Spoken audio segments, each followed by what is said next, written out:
We shouldn't be mean to people. We should not be mean to people on the internet. That's a terrible idea. His show regularly leans into highly damaging, problematic stereotypes around women. Girl math. I've never met a woman like this. Yeah, well maybe these women shouldn't be such dumb money and we wouldn't have this problem. This is a really nice conversation. There's a lot of back and forth. Caleb allows his... Oh my god, dude. This is unbelievable! He's literally pulling up his oldest, most boring content and being like, why aren't you more like this anymore? Caleb, there's not actually psychological research to back up your entertainment channel, Caleb. I've actually had a look and you've been debunked.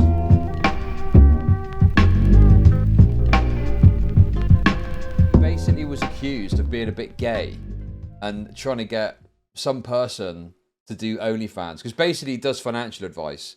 So he gets people on his YouTube channel and they tell him about their financial woes, and he basically tells them what an idiot they are for all these bad financial decisions that they're making. Okay, that's the long and the short of it, and I think that's the focus of this video. But we actually covered some allegations of him a little while ago, and there were some absolute fucking bangers that were coming out of those messages. Some absolute bangers. 10% gay, was that it? The 10% gay thing. And then he was trying to get this guy to do like OnlyFans and shit. How do I make money off depressed people? Sepia became a member. Sepia celebrates 9 months of membership. Let's go. Caleb Hammer, the Caleb Slammer. Thank you very much for the membership. So yeah, you know, I'm actually very interested in this kind of content because it's very entertaining watching people who have got financial woes get berated by someone.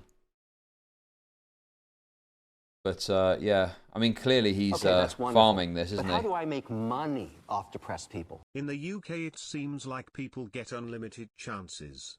Tommy has been done for assault, drug dealing, mortgage fraud, contempt of court, travel fraud, and always seems to get out after like a year. Thank you very much, Bozu, for the super chats. Appreciate that. Dude, imagine a crossover episode with Xanderhall or something like that. That would go so hard, man. Anyway, this is the kind of content that he does. I was thinking about maybe watching one of these as a follow-up to this, but I don't know which one I'd watch. Dave Ramsey was wrong. Now she's fucked. What is that in reference to, I wonder? A lot of these are members only as well. Caleb is absolutely creaming money hand over fist.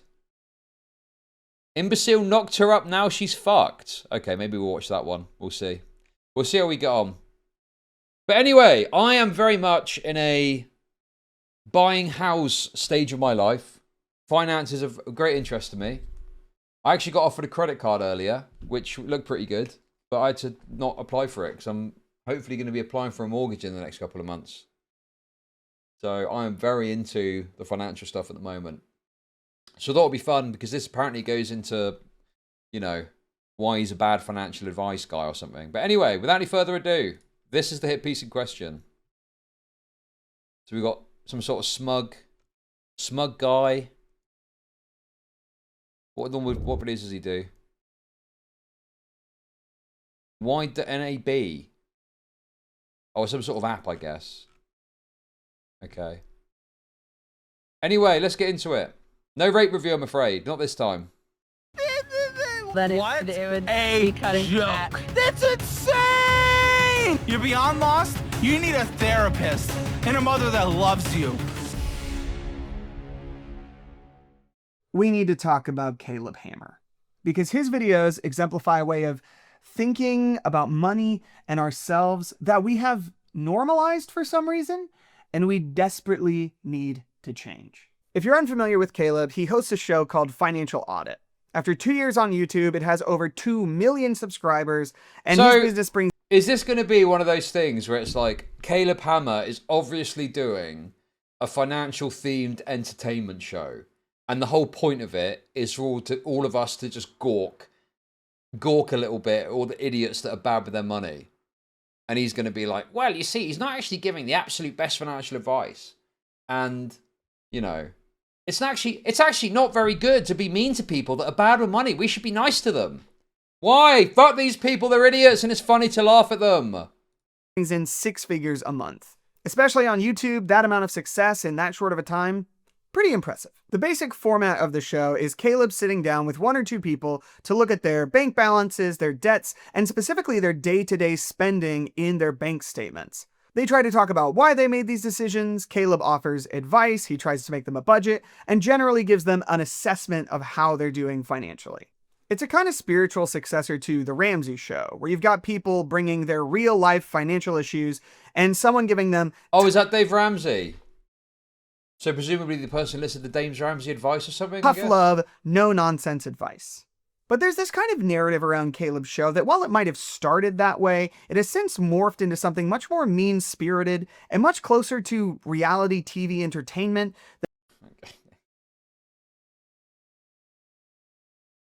Oh my god. Dude. This is some Apple... I don't even know what this channel is. This comes across as gay soy bread tube shit, does it not? Straight away. I think you're right. It's got that smug energy of like, oh, we shouldn't be mean to people. We should not be mean to people on the internet. That's a terrible idea. Than any kind of personal finance education. And I want to dig into that narrative because I think it sheds some light on where our personal finance advice actually comes from, and because I think this notion that tough love is an effective method for changing people is silly and kooky and goofy and wrong. So let's talk. Oh my god. Is Caleb Hammer not realistic? I've not watched his content for ages. Is Caleb Hammer not just realistic about what's going on? Does he genuinely think that his way is the optimum or best way to do it? Or is he like, yeah, this is entertainment? And obviously, yes, there's a financial tone to it, but I don't think he's out here singing he's saving lives or anything. He's just there to tell people they're fucking their life up in an entertaining way, so we're entertained. And if they end up getting a little bit of benefit out of it, then so be it, but that's not really the focus, I don't think. Like, he does try and help, but obviously if he really wanted to help, he would become like a normal financial advice type guy. Like, obviously doing it on YouTube is the point. Okay, that's and wonderful. a large element is But how do I entertainment. make money off depressed people? This channel looking into personal fiancé is too mean. I'm gonna go back to my favorite shows, Hell's Kitchen and The Apprentice. Thank you for the $5. Wait, does this guy like those shows? I mean, that is just what reality TV is. You know, you have the mean boss, you have fucking Alan Sugar or Donald Trump in America, or you got Gordon Ramsay berating people. Like, that's the entertainment. That's the wow factor. Oh my god, he's freaking out at this fucking retard. Are you using them as an example? Okay, got it, yeah. Talk about it. I'm Ben, and this is Sketchy Advice.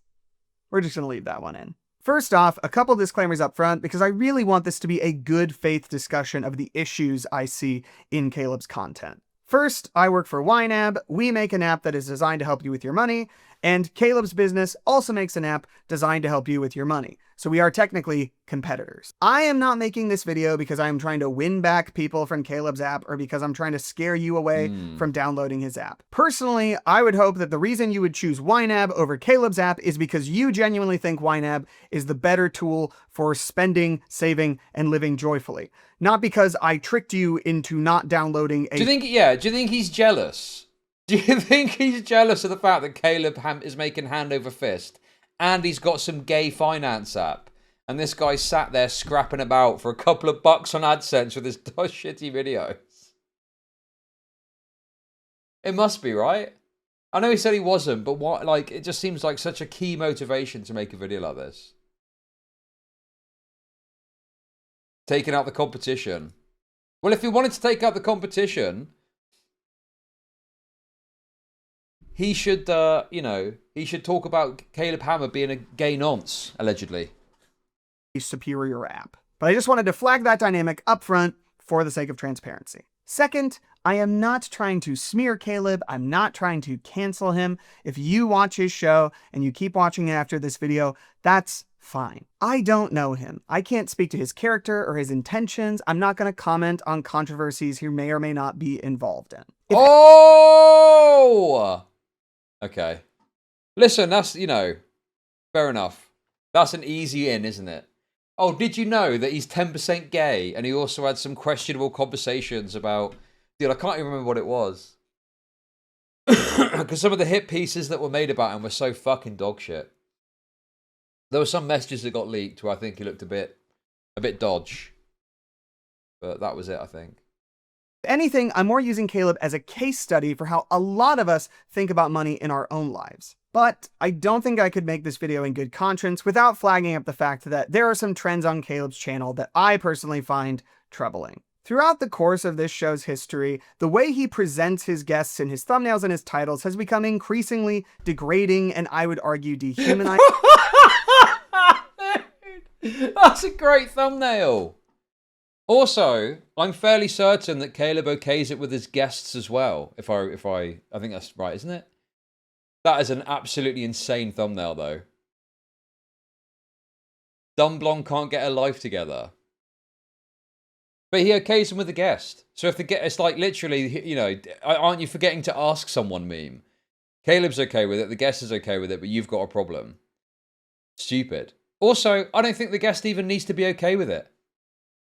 At the end of the day, it's his fucking channel. If someone comes on and is like, right, I'm going to do whatever thumbnail I want, then they should be okay with that regardless. You know? As long as he's not promising something and acting like he's going to make them look good, and then he does this shit, then it's fine. Retarded spastic mongoloid does not understand APR. Retard edition. Dude, that is a banger title. I think the way that he regularly mocks, berates, and gets into the personal lives of his guests to be highly inappropriate. And I really don't like the fact that his show regularly leans into highly damaging, problematic stereotypes around women. Now, Caleb says... Oh my god, dude, this is... Yes, dude. He's literally soying out. This is amazing. Appropriate. And I really don't like the fact that his show regularly... Girl math. I've never met a woman like this. Yeah. Well, maybe these women shouldn't be such dumb bitches with money, and we wouldn't have this problem. I mean, you know, complaining about the thumbnails is just completely wretched and worthless, you know? I don't care whether or not the guest agrees myself, whatever, but the guest even agrees and signs off on the thumbnails. So what possible cause do you have got to take issue with this if everyone involved is happy with it? Regularly leans into highly... This is disgusting. Homewrecker ruins everything to still married old men.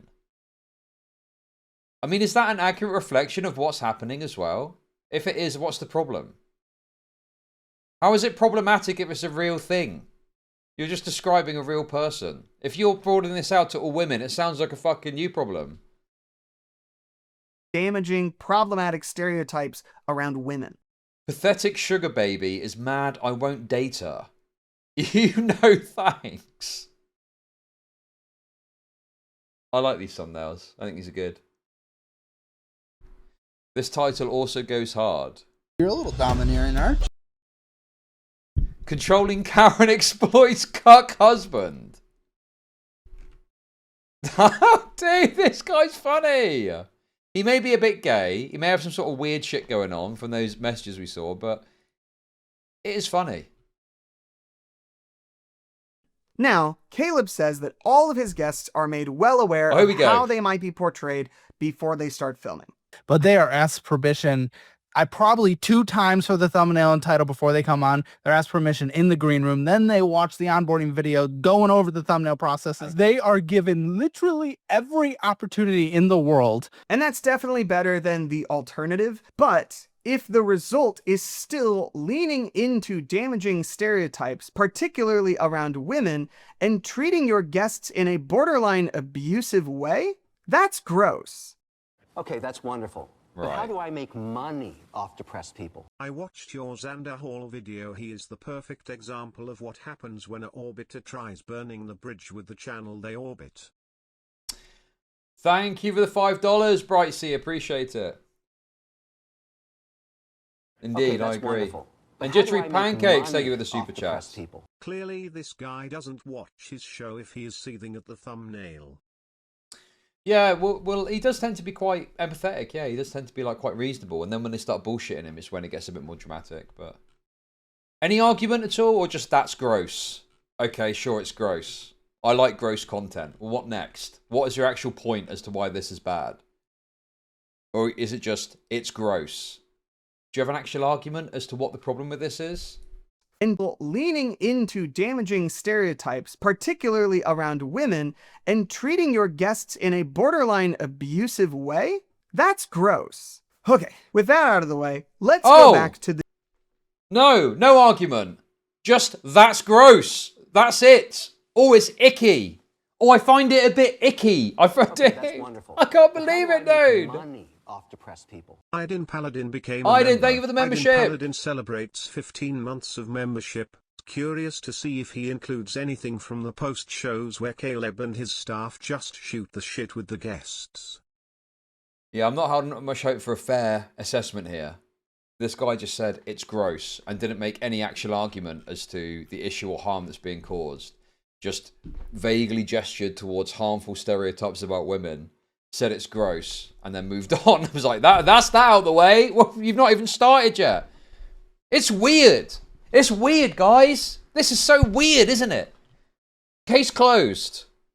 The beginning of Caleb's channel. Like a lot of YouTubers, it seems like Caleb didn't exactly know what his show was going to be when he started. So his first video isn't a financial audit at all. It's about lessons he learned from a rental property. And in it, he says this. Now, I'm not here to put myself on a high pedestal and tell other people what they should and should not do with their own money.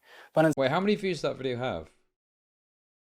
Wow, 79k views. I wonder why it's not... That is an interesting puzzle to solve. I wonder why he's not doing it like that anymore. Maybe there's a reason we can figure out as to why this isn't the tact he's taken anymore. From a rental property. And in it, he says this. Now, I'm not here to put myself on a high pedestal and tell other people what they should and should not do with their own money. But instead, I want to go over my own personal experiences. And if people can learn from that, that's just a win-win. And it is actually disorienting to see that statement at the beginning of this channel when the channel currently looks like this. Dude, this just in. People change and grow their content to improve the entertainment value. Wow, in 2 years, he's taken his content in a different direction and his channel is an absolutely tremendous, overwhelming success and he's making loads of money from it. I think he should have just stayed boring, actually, and got like fucking tens of thousands of views a video. Like, this is very common. People change. If you go back and watch my content from as little as 2 years ago, things would have changed, obviously. Just the way it goes. Yeah, dude, it's like, oh, you've got to be exactly like you were at the start when you were unsuccessful and first on the platform, actually. You didn't stop spending. You did not stop spending, like you said, or else they would not be maxed out if you've consolidated just a couple months ago. And this creator, Chudlogic, he actually used to host political panels with discussion from a wide range of guests about various political topics. 30 views, 30 fucking average views a stream. And now he's spurging out about random and unimportant internet drama. Fucking 1,000 odd views a stream. I think this really shows how much you should go back to what he was doing before. Bro, it's so... Dude. What an absolutely absurd concept. That you're beholden to the thing that you were doing when you first started and you didn't really know what you were doing. I'm crazy. I'm an unhinged maniac. Wow, this guy changed so much. Chudlogic used to scold his editor for putting out obscene thumbnails. Now he just points and laughs. Yes, true. We just had the thumbnail thing in this video. Go. Well, Lies! I tried. I'd probably pay. No! I You did not! Try! So what happened? Well, let's look at Caleb's first financial audit. He begins the audit by saying this. So you came up from San Antonio to Austin so that we could do this, kind of break down your finances and just have an open and frank and educational conversation around that. And honestly, This is a really nice conversation. There's a lot of back and forth. Caleb allows his... Oh my god, dude. This is unbelievable! He's literally pulling up his oldest, most boring content and being like, why aren't you more like this anymore? What are the views on this video? Pray tell. Some random black guy, probably boring. Guests to explain themselves and speak and give further context. He asks good questions to help people reflect on their decisions. What happens? You had to get 2 new tires. So, like, what is this next month going to look like? Man. A lot of walking. This whole video is really just a respectful discussion that allows... I invest. You are fucking coping. If you're seriously going to try and sit there and act like that is like good or better than what he's doing now, it's fucking boring, dude. By the way, this video, Today, 2 years old, by the way, currently sits at 91,000 views on YouTube. Again, of course, he's not going to be doing this anymore because it doesn't get the goods.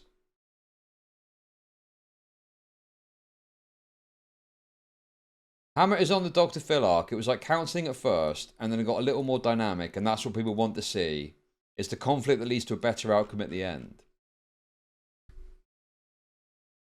We get you like brain rot.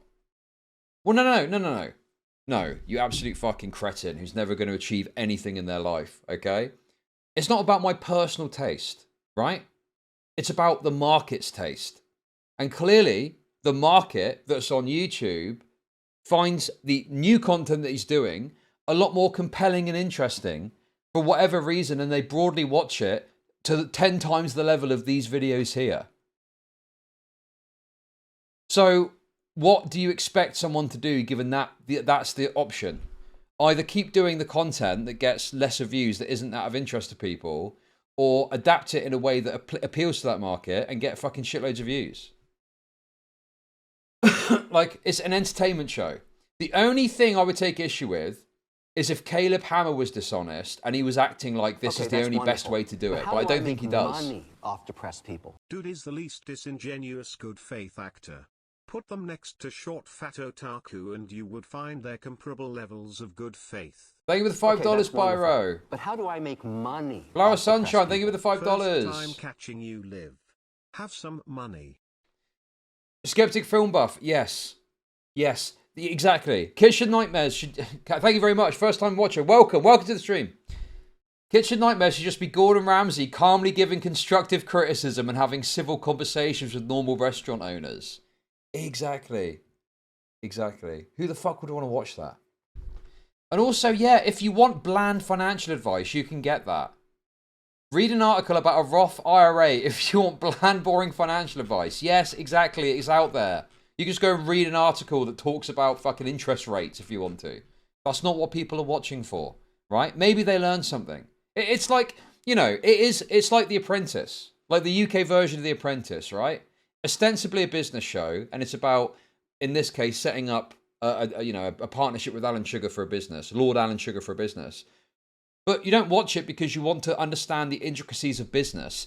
You watch it, they're put under insane time constraints, and you want to see the friction, and you want to see the arguing, and you want to see the fucking drama of it. That's the purpose of the fucking show. And it's the same thing here. You're not watching because you want financial advice. You're watching because you want to see someone get roasted for being an idiot with their money.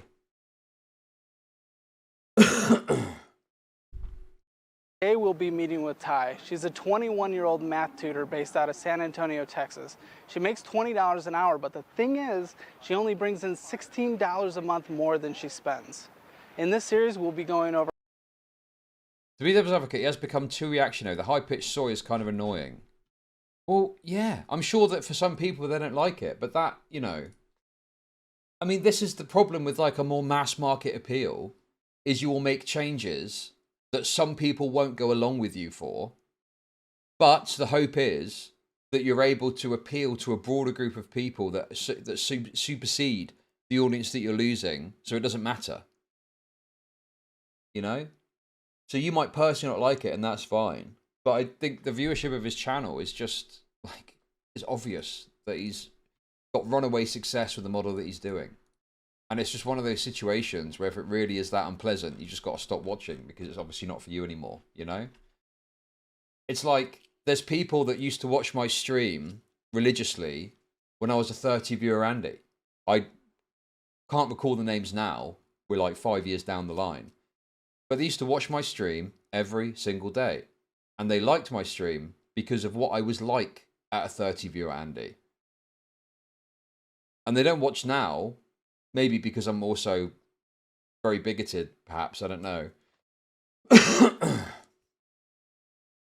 But I mean, I'm not going to, you know, put myself out in a way that appeals to people that want to watch me when I'm a 30 viewer Andy. I've obviously got to put myself out in a way that appeals to a broader audience because I want to make money from this, you know? You're a well, on Twitch maybe, but I'm also on YouTube. I'm also on YouTube, if you don't realise. So, and Kick too, and Kick. It says that 1,357 people are watching at the moment, so welcome to all of you. But, you know, at the end of the day, 30 viewers gets you, you know, $50 to $100 a month, maybe, if you monetize well. Maybe $200 at a push. Like, you just can't live on that. And if you want to do this as a fucking full-time thing, you have to think about those things, you know? Okay, that's wonderful. But how do I make money off depressed people? I wish my business competitor made a worse product and wasn't as successful. Yes, exactly. Like me. Thank you for the $5, Brandon. Appreciate it. Allows this person to reflect on their spending decisions. And I am here for this type of show. I think this is great, especially if... Okay, okay, Egon Cholakian, okay, this is the other perspective. Fine, present the other perspective. But how do you fucking solve the puzzle that he's doing it to generate an income and these changes going backwards would mean he gets less viewers and earns less money? What's the answer to that? He's got to just earn less money. Is that what the solution is? What if he doesn't want to earn less money? If it's go backwards and you'll earn less money, no, I don't want to. Well, that's the end of it then, isn't it? Worthless criticism, pointless criticism. You haven't been looking at your money with a ton of intentionality, it can be really powerful to actually look at how you've been spending and have someone... Or, here's another idea as well. He's even got a fucking YouTube channel and 150,000 subs. You be the fucking change you want to see in the world then. Okay, that's why don't wonderful. you do a fucking thing that's boring financial advice if you think it's that fucking I watch important? you every day because you are very bigoted. Thank you, Yoro, for the 333. Like, you've got a channel, bro. Be the change you want to see in the world, and you do your gay, boring fucking financial advice, rather than trying to fucking go after someone for making entertaining content. It's so obnoxious. No, I've got some stirrers. I went out and got a coffee earlier, so I got a couple of stirrers that I'm using to gesture today. Look, I can be like Wolverine. Look at this. This is cool. I'm like a wooden Wolverine. Look. That's cool, isn't it? Look at that. Be like Wolverine. I'm going to keep it like that while I do this. That's cool. Ask you questions that prompt you to ask, why did I do that? The comment section for this video is really interesting because a lot of it is people who are going back to the earlier episodes to watch. And a lot of them point out how much calmer and more respectful this interaction is. But interestingly, a lot of people chalk that up to how intelligent and respectful the guest is. But that leaves out the fact that Caleb's team picks who comes onto the show, and Caleb's reaction to things said in these earlier episodes, he's going to have very different reactions to in later episodes. Does this make sense in your head? 13 overdraft fees. Yes, You're literally paying the bank for you to spend money. that's true. Amount due this period. Pass the pass. Pass two. Why? 2 in a row. Why? Why do you accept that? It's What is this? The change in guests and Caleb's behavior are both things that can ultimately be traced back to Caleb himself. But a lot of these earlier episodes are just like this. I mean, I did find that a bit annoying. Sure. Right? I mean, I would find that a bit annoying, but not a big a deal, really. Go on his show. Why?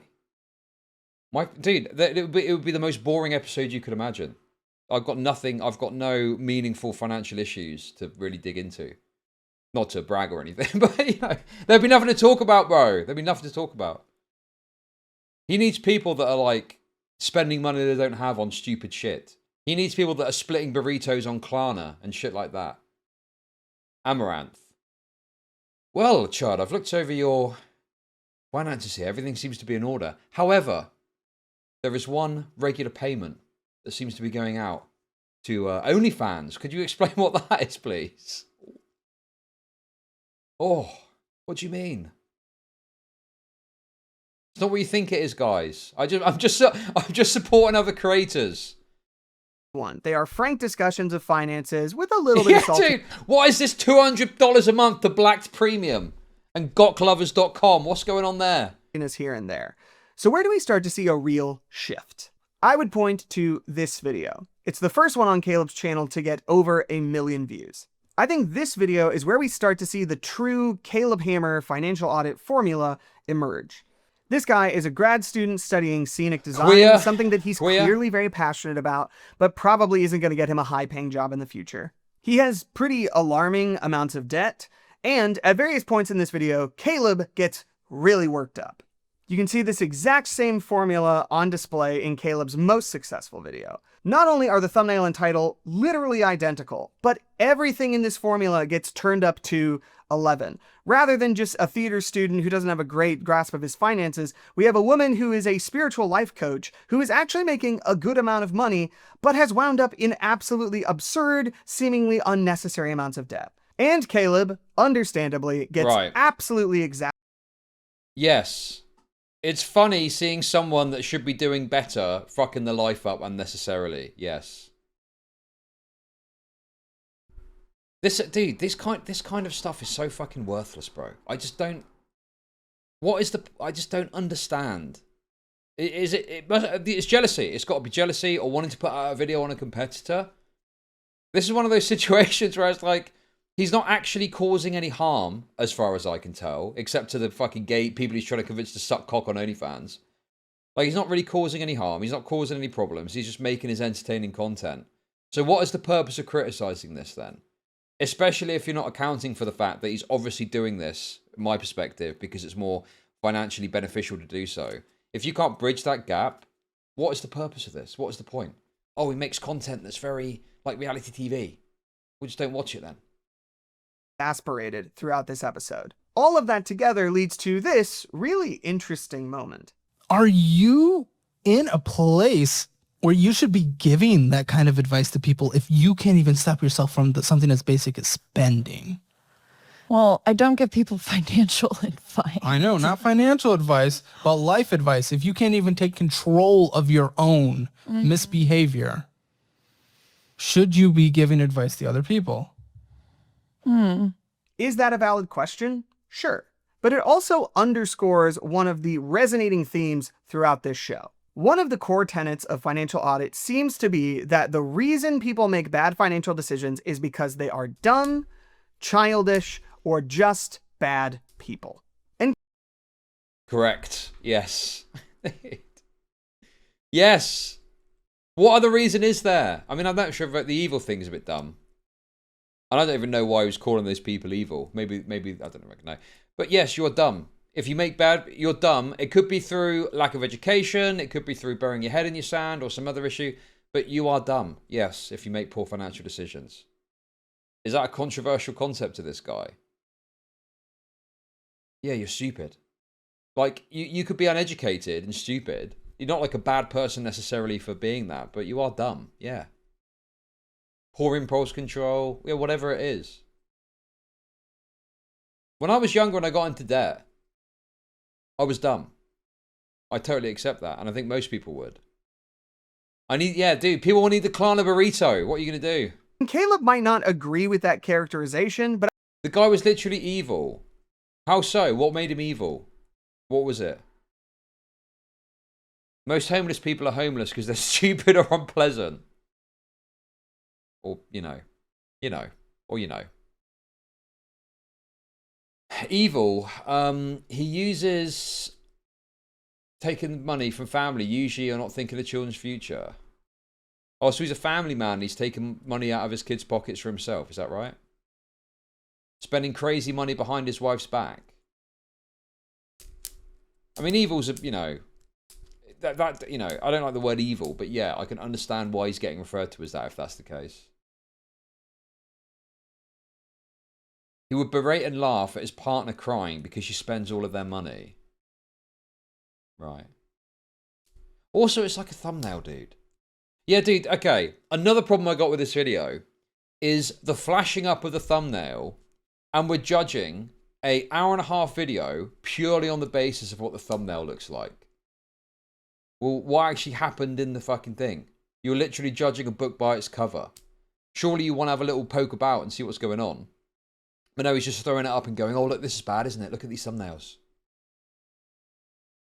They somehow fucking made CoffeeZilla, but more Reddit. But I would argue that his show is making that point constantly. Just look at how often these words come up in the titles of his videos versus how often these words come up. Oh my god, dude. He's literally done analysis on what words are in the titles. Oh, this guy's so pathetic, bro. I think you're using certain negative words too much in your titles, actually. Look at how often these words... Privileged, entitled, loser wannabe, baby child, dumb stupid. ...words come up in the titles What of did his he call them as show well? is making that point constantly. Just look at how often these words come up in the titles of his videos versus how often these words. Struggling problem, fix, help, solve, 0. Yeah, overall analysis of titles and thumbnails is obviously not something that's going to appeal to me. I'd be very hypocritical if I was talking about that sort of thing. But it's just, again, it's worthless, isn't it? Oh no, the titles have got certain words in which have got a more negative connotation. Okay. Yeah, that's the point of a thumbnail, to be of a title, to be provocative and get people to click it, because presumably he wants to get people to watch his fucking videos.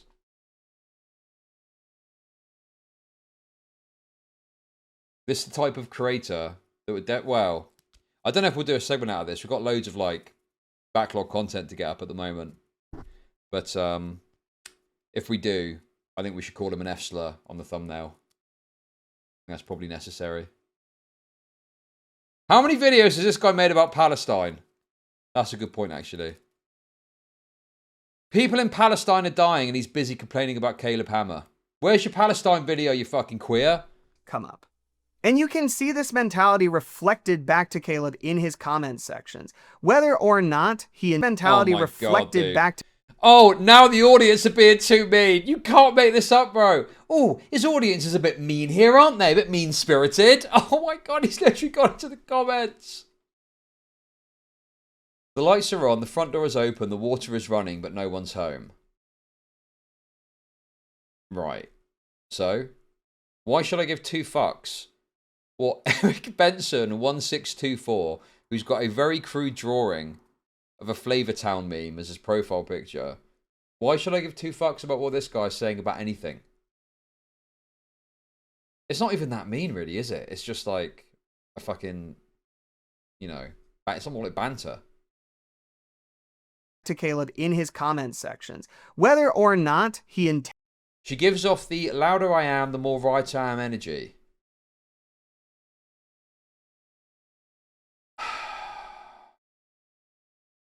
Hey Caleb, could you please damage your business and advertise yourself in a more boring way so it suits my retarded views on stuff? Thanks.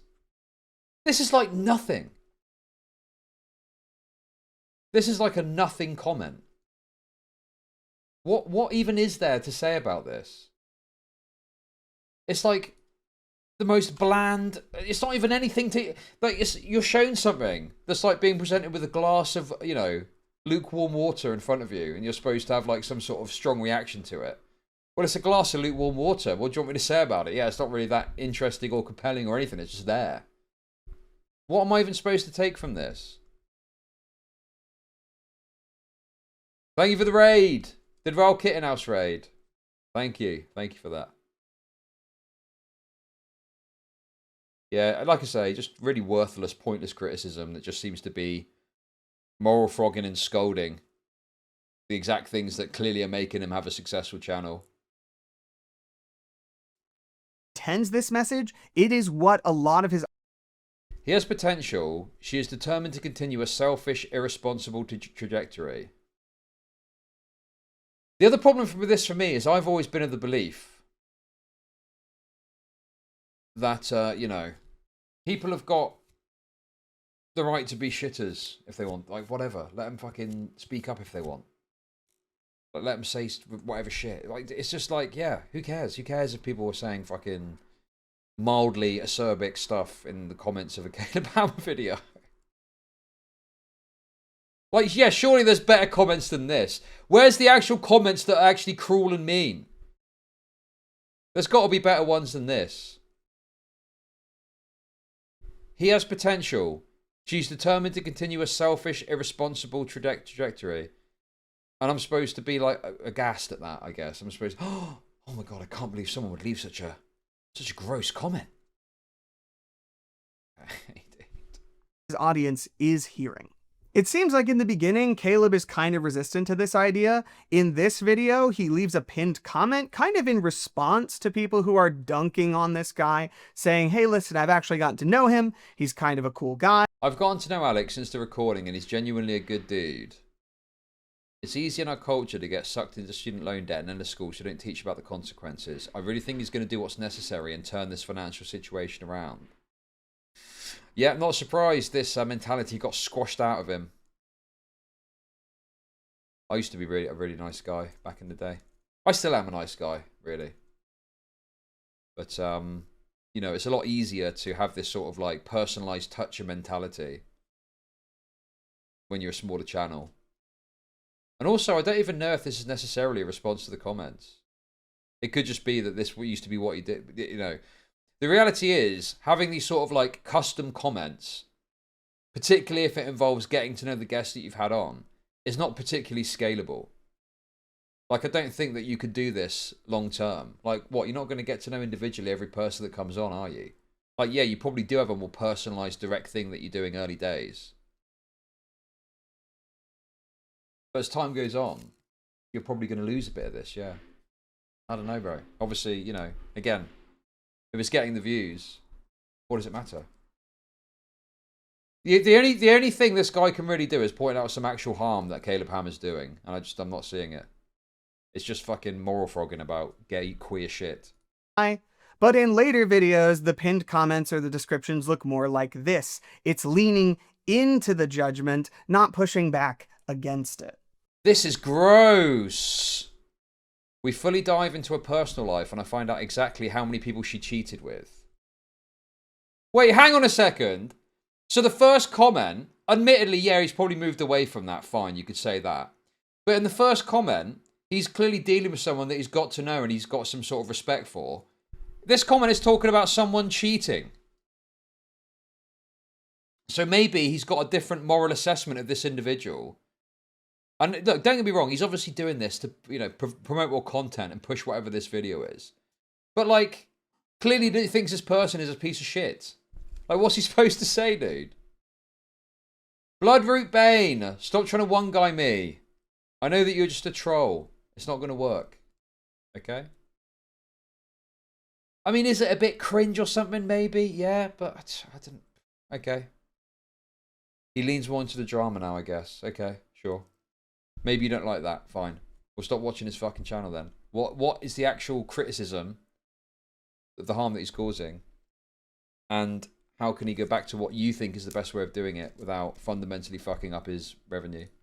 It's leaning into the judgment, not pushing back against it. Now, why are videos like this so successful? I think there's a few reasons. One, if we're honest, it makes us feel a lot better about ourselves. Two, I think just listening to these people talk is fascinating. Why'd you not work for another couple months and save up as much money as possible? Well, when you got a fire in your pants, you know, you kind of just got to get up and get rid of it. How much harder would it be to put your dream off forever and then die without ever having done? Yeah, 2 months is not forever. 2 months becomes 6 months, becomes a year. Or 2 months years. becomes 2 months if you actually have a plan. Okay, but two months was an example. 6 months is nothing when it comes to a lifetime. But when you're not doing something that truly makes you happy or what you want, is it worth it? Like, I just kept watching because I wanted to see how far down the rabbit hole we were going to go. But third, and I think this is really crucial, there is something cathartic about watching these videos. A lot of people attribute the success of Caleb Hammer to kind of schadenfreude. It's just kind of fascinating to watch train wrecks, and I think that's true. But I think there's also something to this idea of telling people off. We all have people in our lives who make questionable decisions that upset us, but we don't really feel like we're in a place to confront them. We don't feel like we're the right person to call them out on their nonsense. And there is something cathartic about watching a seemingly delusional or bad or childish person get called out in a really stark way. But here's the thing, if that is the formula to making a good financial audit video, then that means two things. One, you need a guest who makes us all go, I want them to get called out. And you need Caleb to have a pretty profound confrontation with that person, which leads to this cycle of wilder and wilder guests being brought onto the show and Caleb becoming increasingly hostile right out the gate. This core formula that financial audit is built on leads to content that is less and less actually educational and more just an episode of Jerry Springer. Okay, yeah. Like, bro, he's just laying out in a fairly reasonable way what the dynamic of this content is. But he's not really explaining any sort of harm that's being caused. And he's not really giving us any good reason as to why he should choose willingly to go back to a model that is not financially as beneficial for him. Like, okay, yeah, fair assessment, but what's the point? What is the purpose of saying all this then? Dude, this is so classic, dude. These fucking shitters that come along and they got all these comments about how it's getting done. The amount of fucking retards that I've dealt with like this in like the Twitch poll days and stuff like that, man. Neon LF Graves became a member. Thank you very much for the membership. All these people that have got all these takes and all these perspectives over how it should be done. And they're in an even lesser position than this guy because they've got nothing. They've not got a channel. They've got an idea about how they think it could be done better. And they can't really meaningfully execute it because they're fucking nobody. And they end up frittering away and disappearing. This guy's got a channel. This guy could be the change that he wants to see in the world. This guy has got some sort of place he sits and does his videos. Right? I'm sure that he could find room to fit someone else in there. Stick that tape back against the desk and whatever. You probably fucking bring people on and do it yourself. So it's like, why not do that? Like, yeah, you just got all these fucking great criticisms of him. Are you going to do it then? If not you, who? Because Caleb's not going to change and he's not going to go back. So who is going to execute this vision of content that you've got for the best way to do these sorts of financial audits? But it's so irritating when you get these videos that are just like, well, this is bad because it's gross.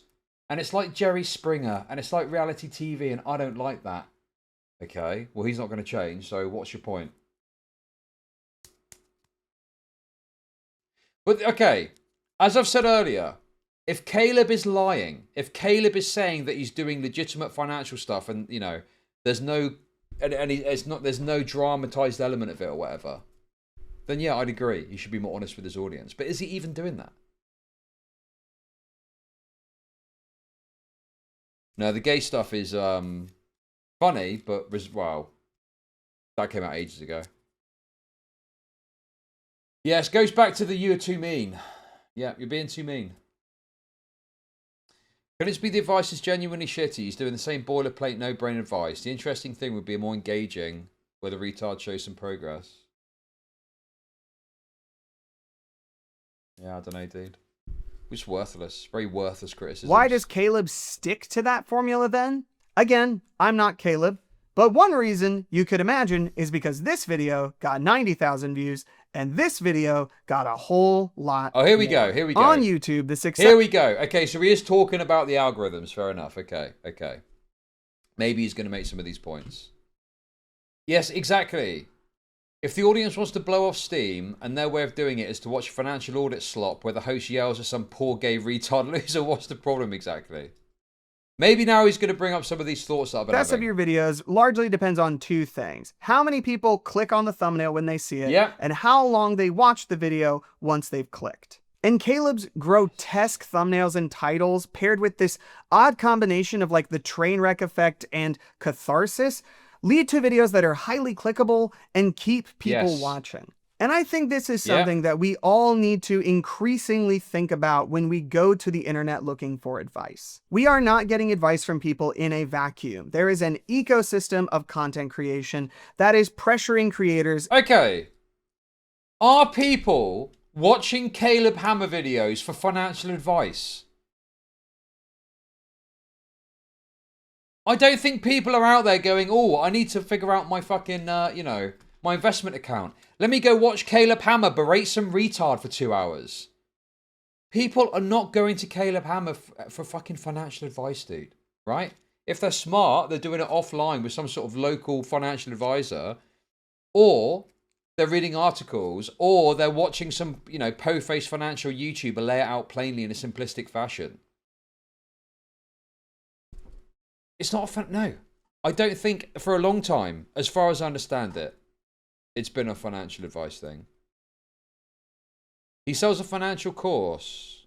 Okay. Well, what's that like? Okay, Those that's tend to be wonderful. quite But how do I make scammy money sometimes. off depressed people? He is just upset that Caleb is more successful than him. Caleb does follow-up videos on the successful ones. This video reeks of soy. Okay, Thank that's you, wonderful. Nikolai, for the But super how do I chats. make money And Casey is off depressed people? cute. John became a member. Thank you very much for the very generous 5 gifted memberships. Okay, that's wonderful. Appreciate that. But Thank how do I you. make money off depressed people? Lil Soda Boy became a member. Some people need lessons in media literacy. Okay, that's wonderful. But how do I make money? I don't know off what you're depressed talking people? about, Eaglon. Scotty Whatever your fucking XSCXRS became a gay member. name is. Yeah, Okay, that's you know, wonderful. the financial But how course do I stuff's a make bit money off iffy. depressed people? perhaps. Bulk Squat Thrust became a member. Not sure what it's like, but the last time I watched is the courses he gives to the guests Okay, for that's sale. wonderful. Right. But how do I okay. make money off depressed people? Mad Mars became a member. Not sure what that is then. That could potentially be something I might find displeasurable, depending on what it is. In certain directions. Creators feel a constant pressure to make thumbnails that people will click on. It is why Graham Stephan's entire YouTube channel looks like it is constantly on fire. And while many people are willing to stick around for deep dives and complex explanations and nuance, many more people are willing to stick around for extreme emotions, drama, or oversimplified solutions to complex problems. It is a tension that, as a creator myself, I feel all the time. There is a tension between creating something that people... Well, to be honest with you, mate, you're not doing a very fucking good job of it, are you? Let's be fucking honest, dude. Maybe you should put a bit more effort into this, because your thumbnails fucking suck and your videos are barely getting any views, considering you've got 150,000 subscribers, dude.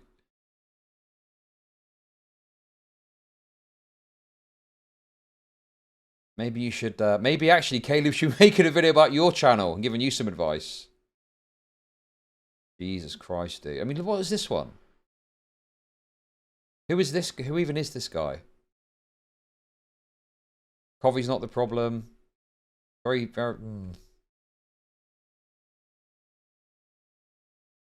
Yeah, I don't know, dude. It's always, yeah, dude, like I say, very much the same energy. Some shitter that's just come into Twitch poll, you know, and has never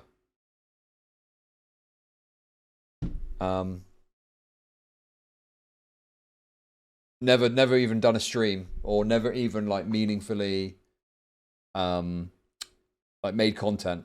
God, dude, there's so many of these people. Dude, there's so many people that came along. What was the best one? The best one was probably that Beer Bash Johnson guy. Who remembers Beer Bash Johnson?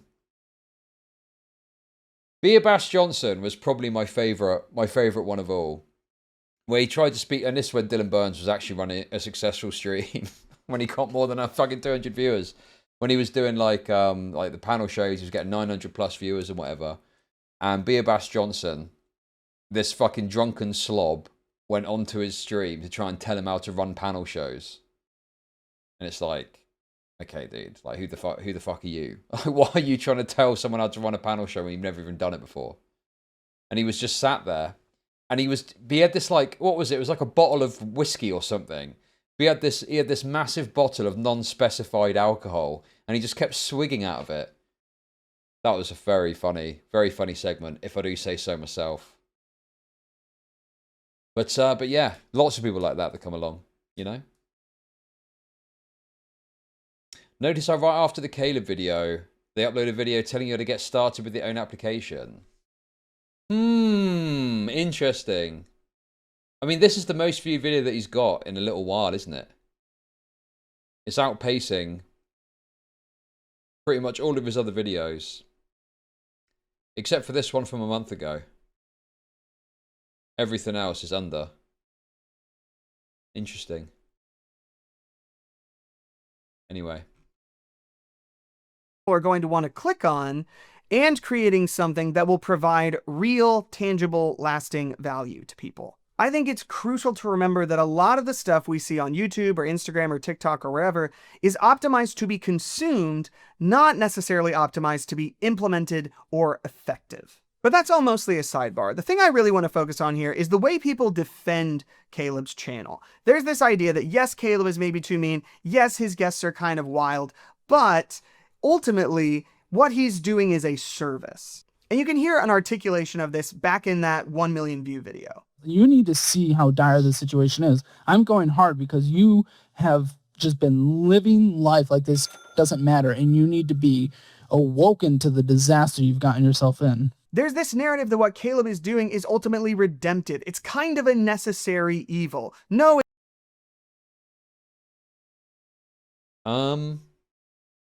So I think there's two things happening there. I think that a lot of it is entertainment for the show. But as far as I understand it, it's like all reality TV. It's like The Apprentice, right? There is a real opportunity to get a business deal with Alan Sugar, right? The things that they're doing are real, the tasks are real, but there's obviously a dramatization and narratives that are spun off the back of how they film it, how they record it, and how they edit it, right? So I think the same thing is probably happening here, where there probably is real advice being given and real insight and real assistance to some level behind the scenes, and we just see the dramatized version of what happens. I feel like this video removes any responsibility from the viewer.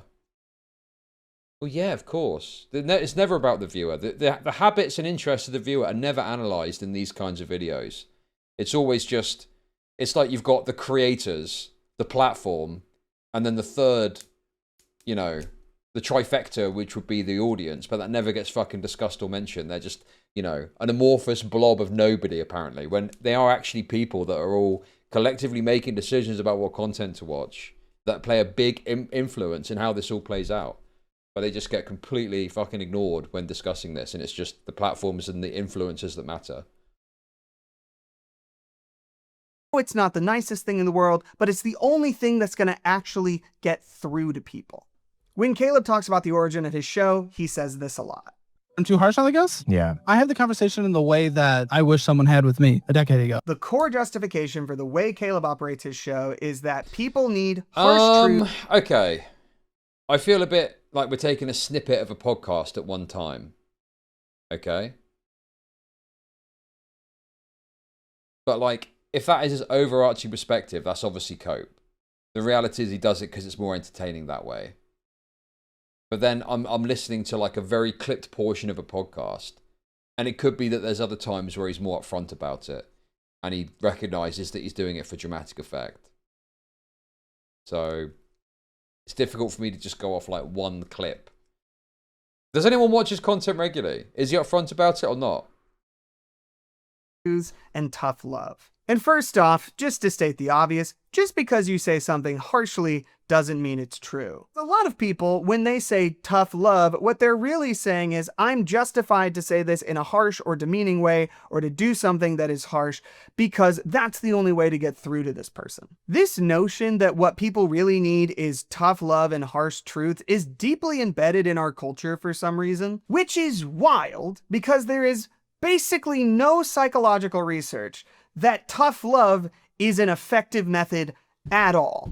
The two places you see tough love talked about the most are in parenting research and in research on addiction intervention. And in both cases, researchers seem to generally agree that tough love is insufficient at... I do feel like his audience is kind of retarded, but I don't watch him like that. Oh, you're the exception, I'm assuming.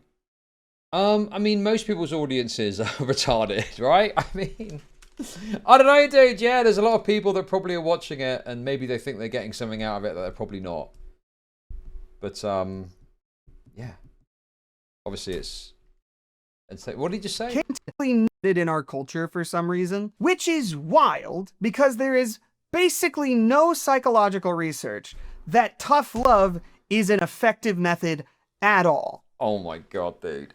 Caleb, there's not actually psychological research to back up your entertainment channel, Caleb. I've actually had a look and you've been debunked. What is going on, dude? Your entertainment show is not psychologically backed. Okay, so what? Does he claim to have a psychologically backed financial advice show or not?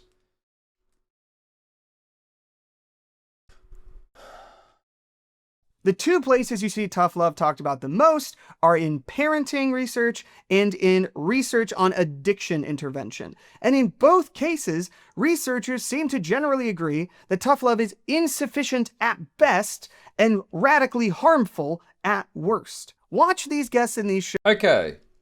So he's appealing to some wonderful. study. But how do I make money off depressed people? Though love worked with me and weight loss.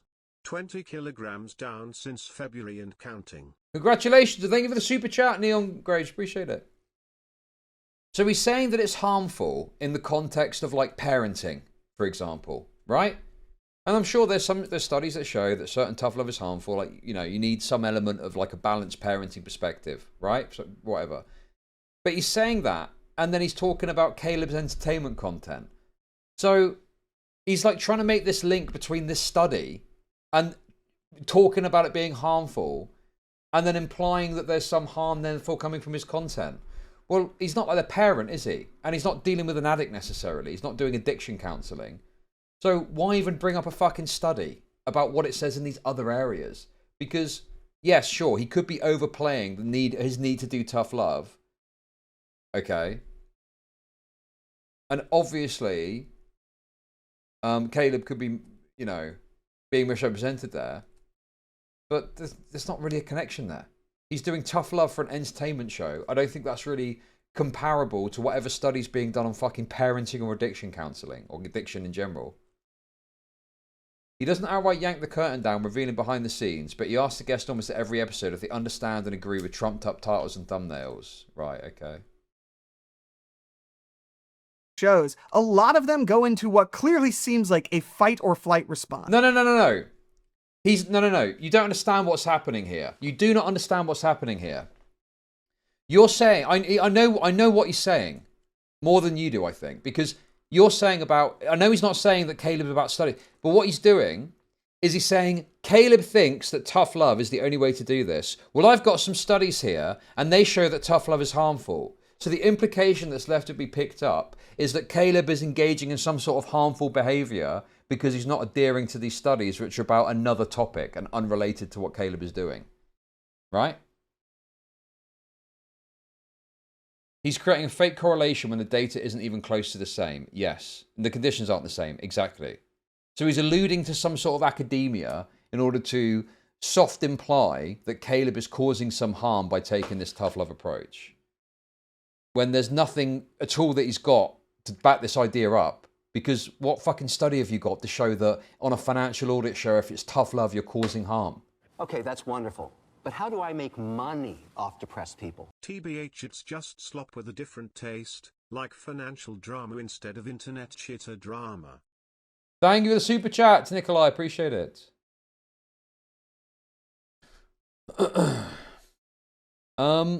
You don't think the difference between yours and Caleb's channels is that you are not advertising yourself as self-improvement or education?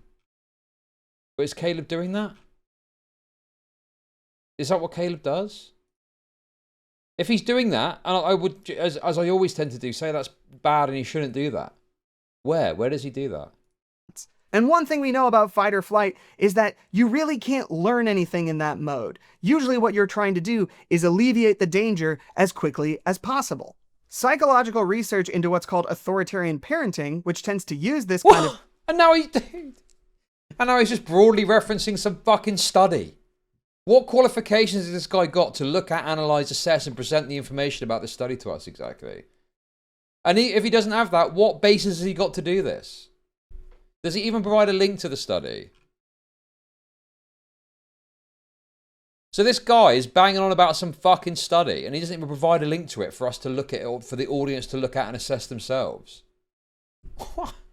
Bro. That is more harmful than anything fucking Caleb Hammer is doing, alluding to some sort of academia that you've got access to, not providing for it to us to look at, and just leaving people to pick up the idea that Caleb is definitively doing some sort of harm. What? Yeah, exactly. What link is there between parenting and doing a financial audit on YouTube that makes this a relevant fucking comparison? And like, watch these guests in these shows. A lot of them go into what clearly seems like a fight or flight response. And Dude, I missed that as well. He's trying to do like psychological analysis of guests on a YouTube show. Well, that's clearly fight or flight response there. Oh my god, dude. Hey, Dr. Philia. Thank you for the Prime sub. Appreciate it. He's trying to do psychological analysis on the basis of a fucking entertainment YouTube show. Bro, this is fucking ridiculous, bro. Testing research and in research on addiction intervention. And in both cases, researchers seem to generally agree that tough love is insufficient at best and radically harmful at worst. Watch these guests in these shows. A lot of them go into what clearly seems like a fight or flight response. Bro, he's not even showing relevant clips that back this claim up. It's just a few seconds of nothing. In these shows, a lot of them go clear fight or flight there. Absolutely okay, clear. But how do I make money off depressed people? Chud, you, 13 centimeters tall in total? Based on my measurements and available info, using monitor and caliber, some accuracy, ha ha ha, so short. Clungo, Clungo, Clungo. Thank you very much for the super chat, Clungo. Clungo, Clungo, Clungo, Clungo. Thank you. Go into what clearly seems like a fight or flight response. And you can make the point that Caleb, although he makes a disclaimer that he's not giving official financial advice, his viewers still take it as financial advice even though he has no credentials. Yeah, sure. That's more of a criticism of the audience, I think, though, isn't it? Like, if you've got a disclaimer, like, disclaimers are fine. As long as you're putting the information out there. Oh, yeah, dude, what's going on this RFC stream? Orky sat there, right? He's like, right, guys, we got a new goal for some torture. We're going to do some torture, guys, right? If you guys donate $1, Connor's going to suck my cock. Don't do it. Oh, no, someone's done it. Oh, uh-oh, guess Connor's going to have to suck my cock. Bro, I'm telling you, that's next. They're doing some sort of, I think that they've taken inspiration from a certain someone who shall remain nameless. And I think that they're doing like a sort of, like a streamathon. In order to, yeah, I don't fucking know. I don't know what they're up to. I don't know what they're up to, dude. I'm guessing that, you know, Augie tried to come back into the world of content creation and streaming. You know, had imposter syndrome. Couldn't. Dude, I feel so mean, dude. Dude, I actually like Augie. I do like Augie. It's just funny to have a bit of banter, isn't it, you know? And thought, fuck it. It's not going the way I was expecting it to. And now he's fucking doing blowjobs for cash with Connor.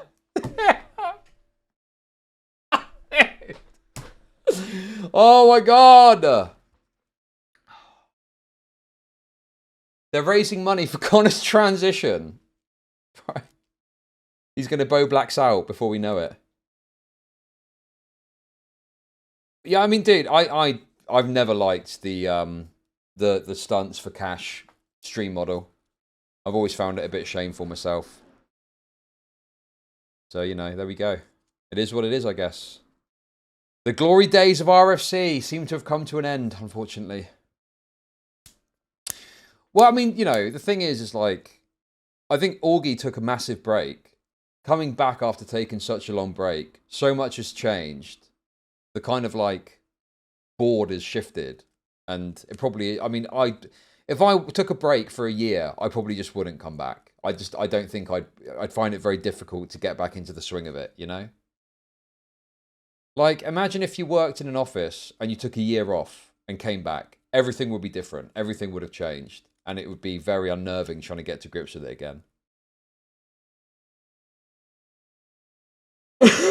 So yeah, I don't know. It's probably something to do with that, I guess.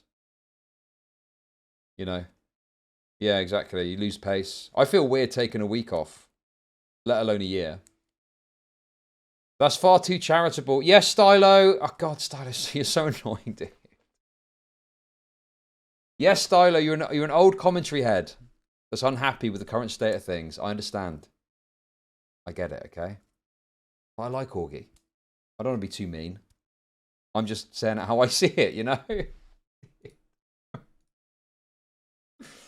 What next? What next? Fucking catch up. Catch up and what was it iDubbbz did on his stream? Catch up and what was the other shit? Shaving your bollocks for cash.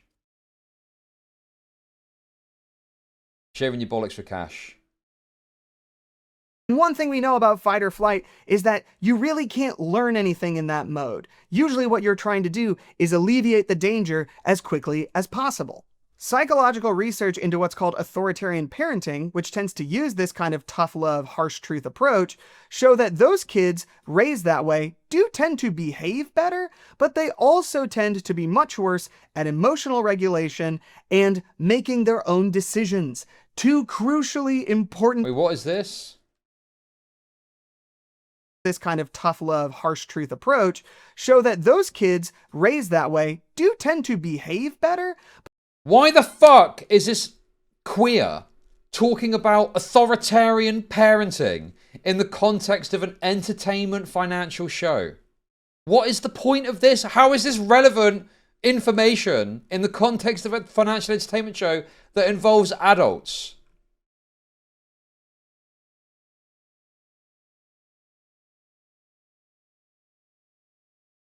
It's just worthless. It's totally worthless.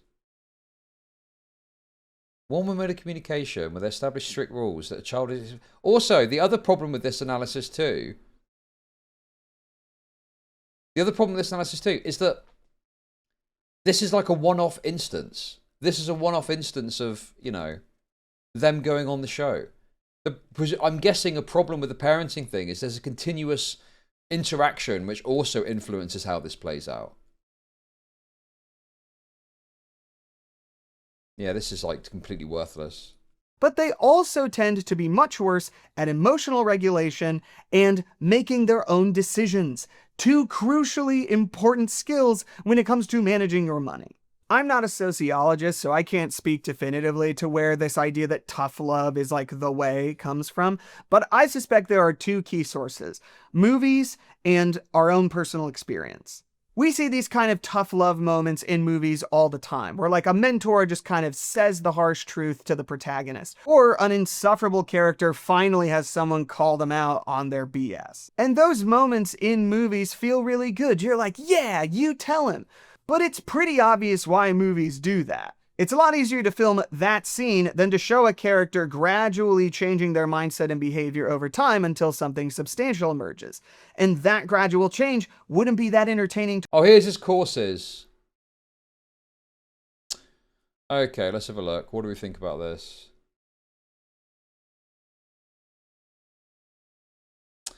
£150. Stop watching your paycheck disappear. Learn a proven system to master your finances without feeling restricted. Master your budget gives you everything you need to transform random spending into strategic money moves. Create habits that stick. So, I never really like this kind of stuff because I'm just always a bit like, well, what information is being provided that's worth this? Like, I always feel like it's a bit of a con because the information is normally widely available out there anyway. Like, what is it specifically about this advice that's worth paying $150 for? Custom budgeting tools and calculators. Is it just a one-off? One-off payment? Then master your real estate. Okay, yeah. I mean, I personally never really like this sort of thing. I always find it's a little bit of a con. But I've not seen the content of it, you know? I need to see the content of it to really firmly know what I think about it. Has anyone done this? Yeah, 150 to be able to stop ordering Uber Eats every day. The reason I think I generally don't like this kind of thing is because you are obviously reliant on a reputation that you're building as a YouTuber. And this is why people are going to buy this course. It doesn't necessarily speak to the quality of the course, you know?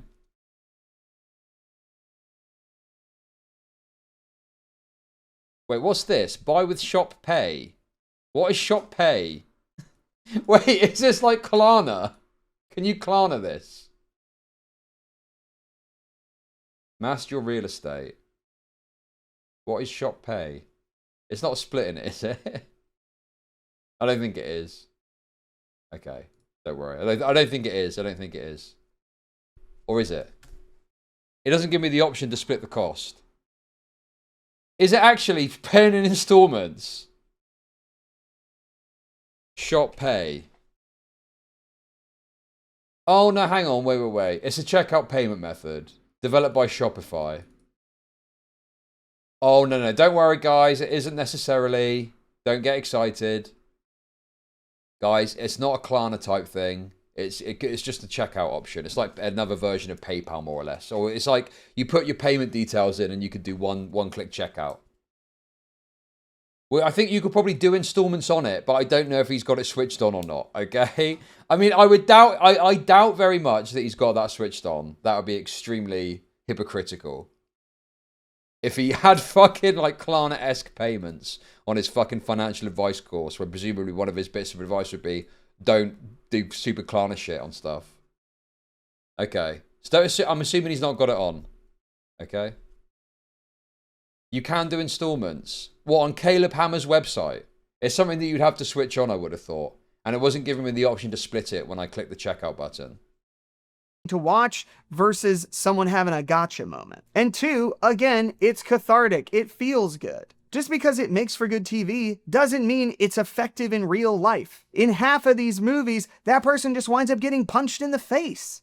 And you shouldn't do that. But I think more powerful is many people have had an experience in their own life where someone spoke the blunt truth to them and it had some kind of transformational effect. And that's totally valid. But I do think we need to draw a distinction between someone told me something I didn't want to hear at the time, but I needed to hear, and someone low-key insulted me with something that happened to be true. And if this is what happened to you, I want you to ask yourself, would it have been that different if the person wasn't mean about it? If they had just told you the truth? Another way to think about it is, can you think of any times that a parent...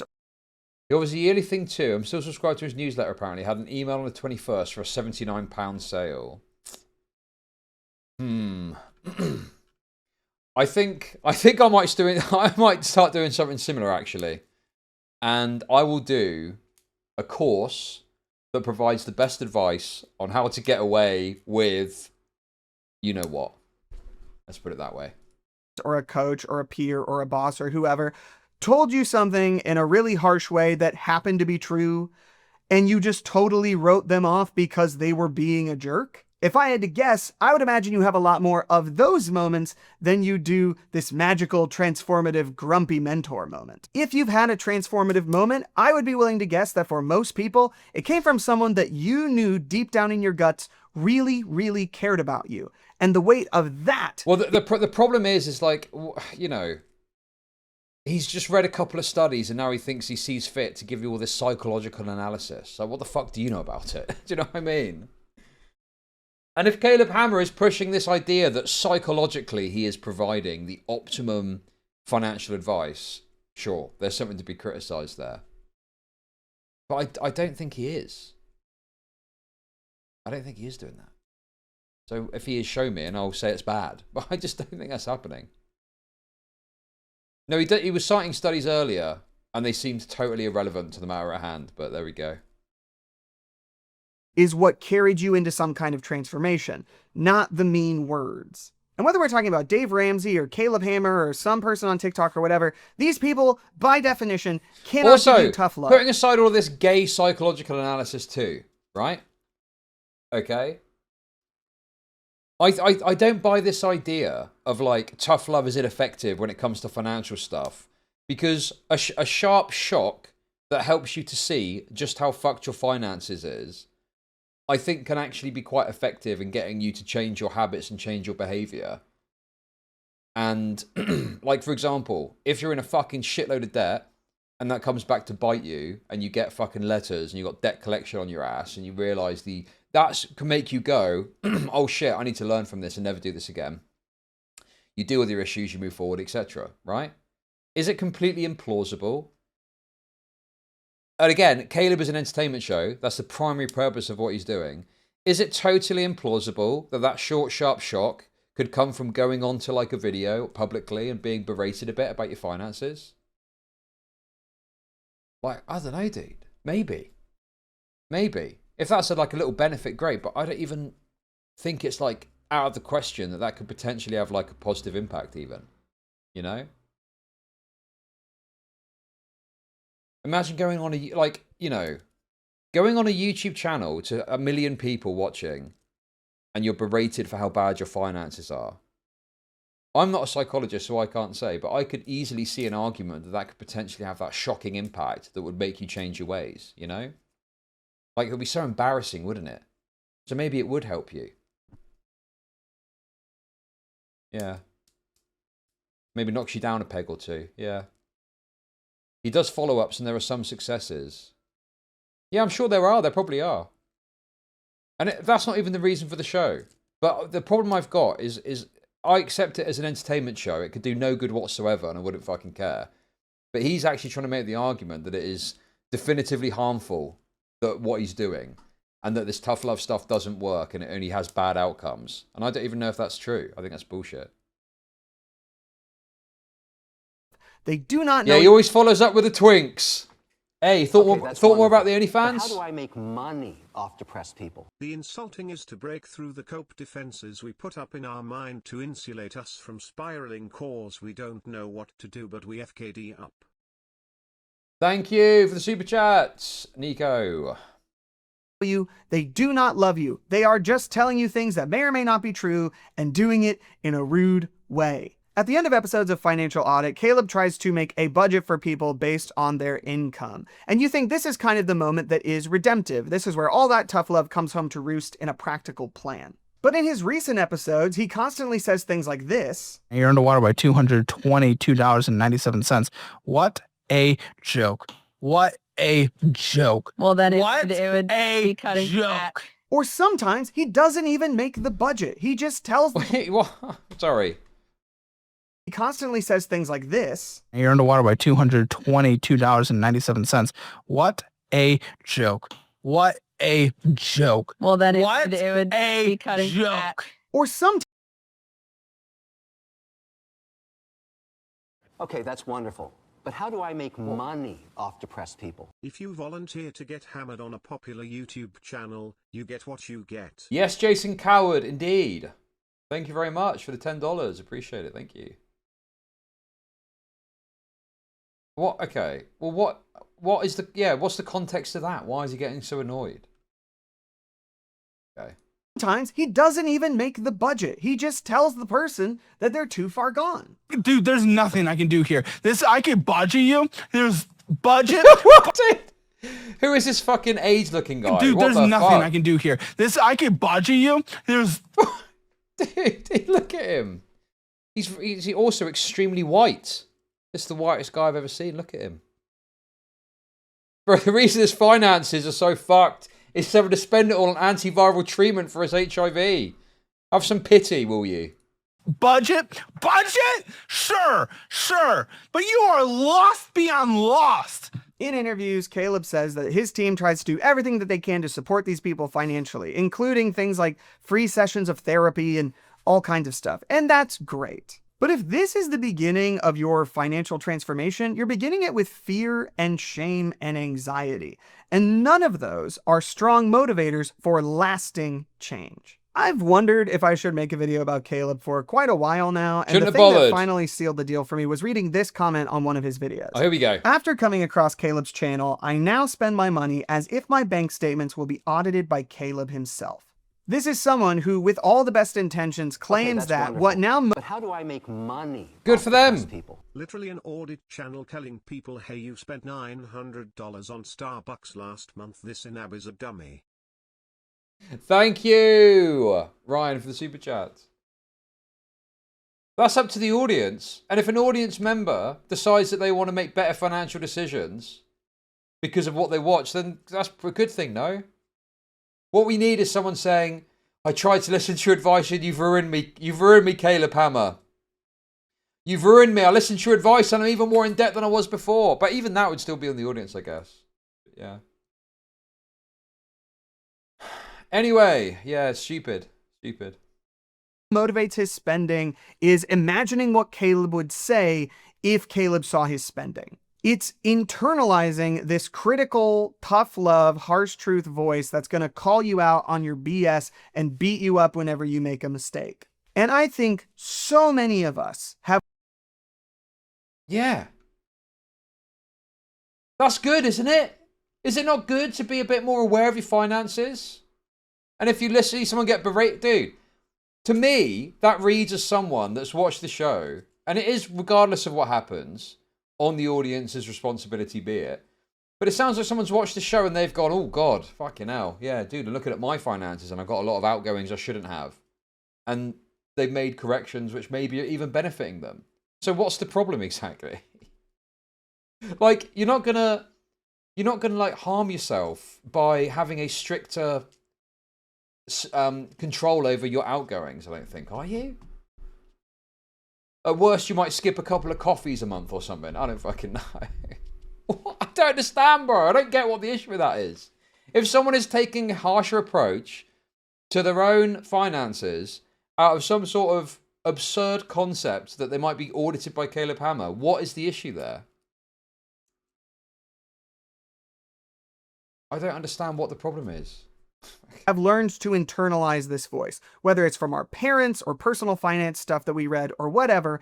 We think that the way forward to growing up or better transformation of our finances or whatever is to be harsh to ourselves. But core to this whole voice is this idea that if you make bad decisions, it's a signal about your character or your intelligence or your maturity. And inherent to that. But it is. Yes, absolutely is. If you make bad financial decisions, you are likely immature or stupid or a combination of those. Like, yeah. But yes. You make a decision to rack up loads of credit card debt. What do you attribute that to? There is some level of poor financial education that I think makes people make these kind of impulse decisions that I think I would put maybe a little bit, at least some responsibility on the lender, like the Klarna stuff, right? But if you've got a credit card with a $3,000 credit limit on, and you decide to max that out, right? You are making decisions to, you know what the consequence of that is. You know what, even if you bury your head in the sand, you know that is a bad financial decision to make. And that is stupid or childish or something. I don't know exactly the word. But what else is it? I don't know. This guy's shilling some app. I don't know what his financial advice is. The whole philosophy is this idea that you should motivate yourself by what kind of this strict parental voice would say if you spent this way or if you took out this debt or whatever. And again, there is no research to show that that is effective. Okay. Why do you need research to show that it's effective if one commenter that you've not even seen the finances of is claiming that they're doing it this way, and from the comment they've left, it seems to be somewhat positive for them?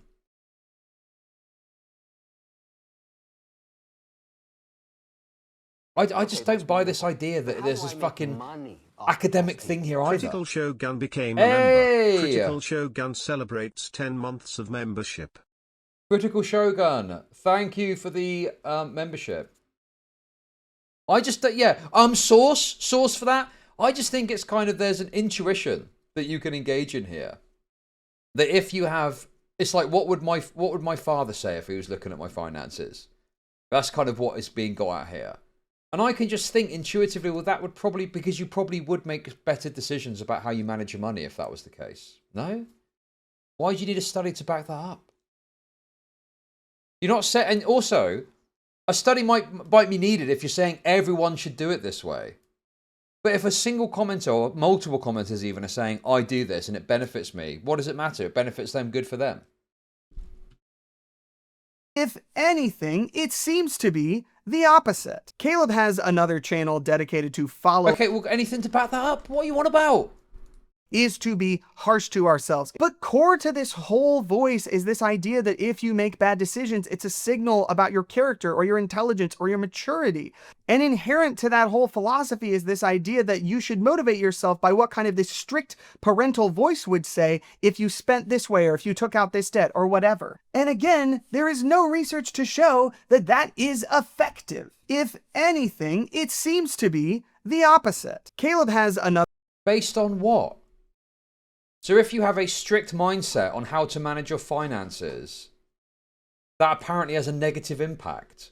So what? You're looking at your bank account and you're thinking, oh, I need to make some cutbacks. I need to make sure that I'm making sensible financial decisions. And the pressure gets to you and you take out a $10,000 loan that you can't really afford. Like, how does this work? What do you mean?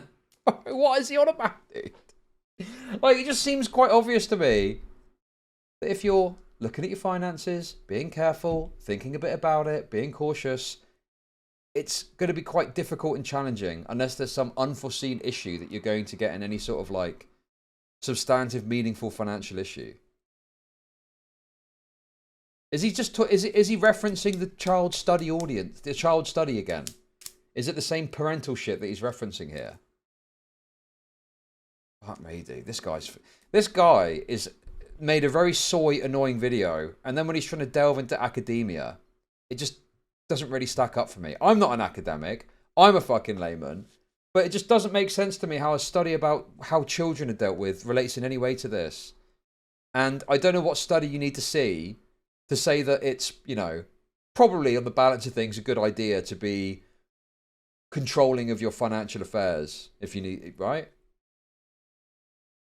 Another channel dedicated to follow-ups from financial audit. And this is kind of meant to be a proof of concept that while this is kind of a harsh reality check for this people. He's saying the tone isn't necessarily productive. No, he's not saying that. No, you're just wrong. He is saying that having this sort of harsh, self-critical perspective on your finances has a negative impact. He just said that. On the basis of what? What is backing that idea up? He wants to go on about fucking studies. What study can you point to that suggests that taking this sort of approach to your finances would have a negative outcome? Because to me, intuitively, it would make sense to me that if you take this approach, it would likely have a positive impact, because finances is something that if you've got oversight and awareness of, you have got a lot of ability to exert control over that. Right? There's other things in your life that you can exert control. You don't have as much ability to exert control over, and there's unforeseen things that can happen that can really fuck you over. And yes, obviously, there are financial issues that could occur that can fuck you over. But if you start looking at it carefully, you start tucking money away, and you start being cautious. Wonderful. But how do I make money? You're likely going to be in a good position to deal with those sorts of things as they come through. Thank you very much for the super chats.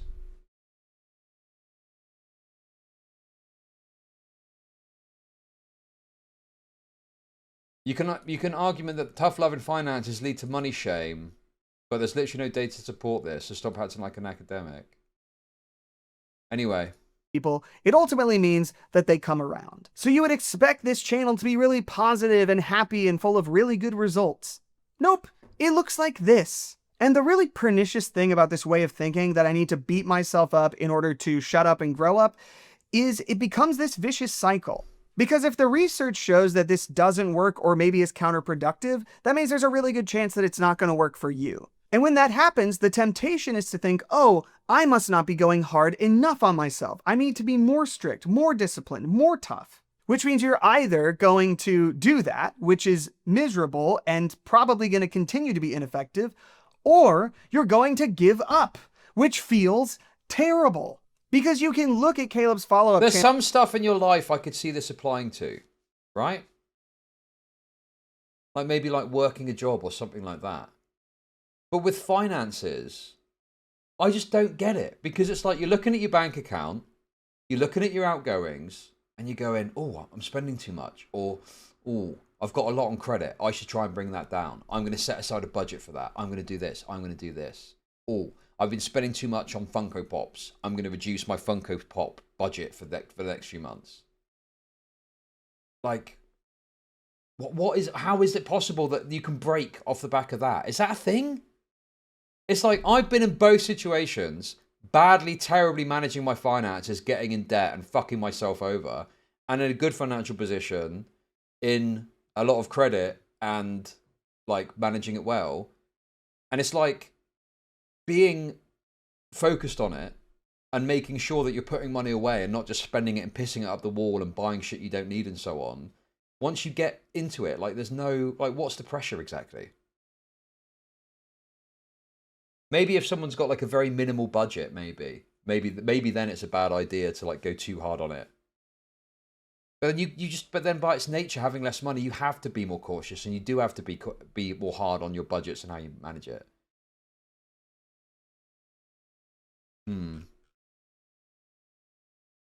Yeah, it's like exactly the finances are just so cut and dry.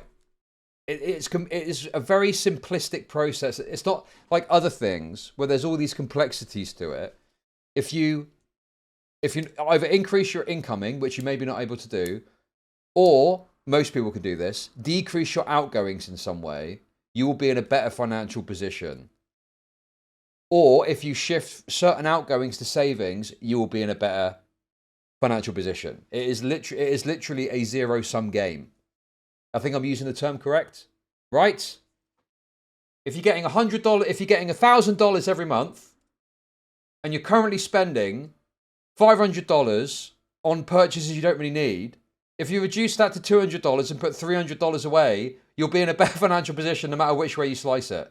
There's no way that doing that does not put you in a bit more beneficial financial position.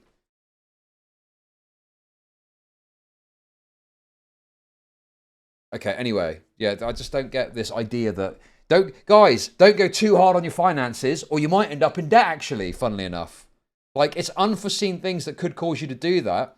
But if you're tight with your finances, you're going to be in a better position to handle that anyway, because you're going to have money put away that's going to help you deal with that bill that you're not expecting or something like that. You're fighting a straw man. He's not saying any of that is bad. You're wrong. You're totally wrong. He said it can have a harmful impact to engage in this sort of perspective towards your finances, you fucking idiot. He said it earlier in the video.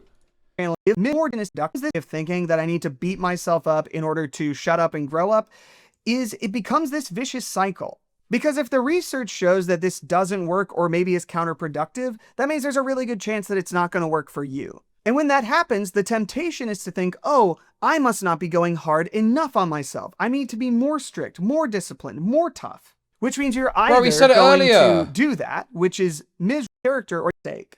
And I think so many of us have learned to internalize this voice, whether it's from our parents or personal finance stuff that we read or whatever. We think that the way forward to growing up or better transformation of our finances or whatever is to be harsh to ourselves. But core to this whole voice is this idea that if you make bad decisions, it's a signal about your character or your intelligence or your maturity.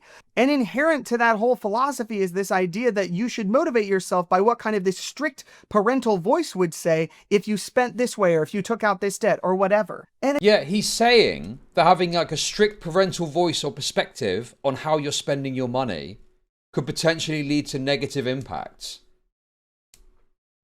Again, there is no research to show that that is effective. If anything... And he's saying there's no research to show it's effective? It seems to be the opposite. He's saying, on the basis of knowing from evidence provided, by the way, that it's the opposite of that and therefore has a negative impact.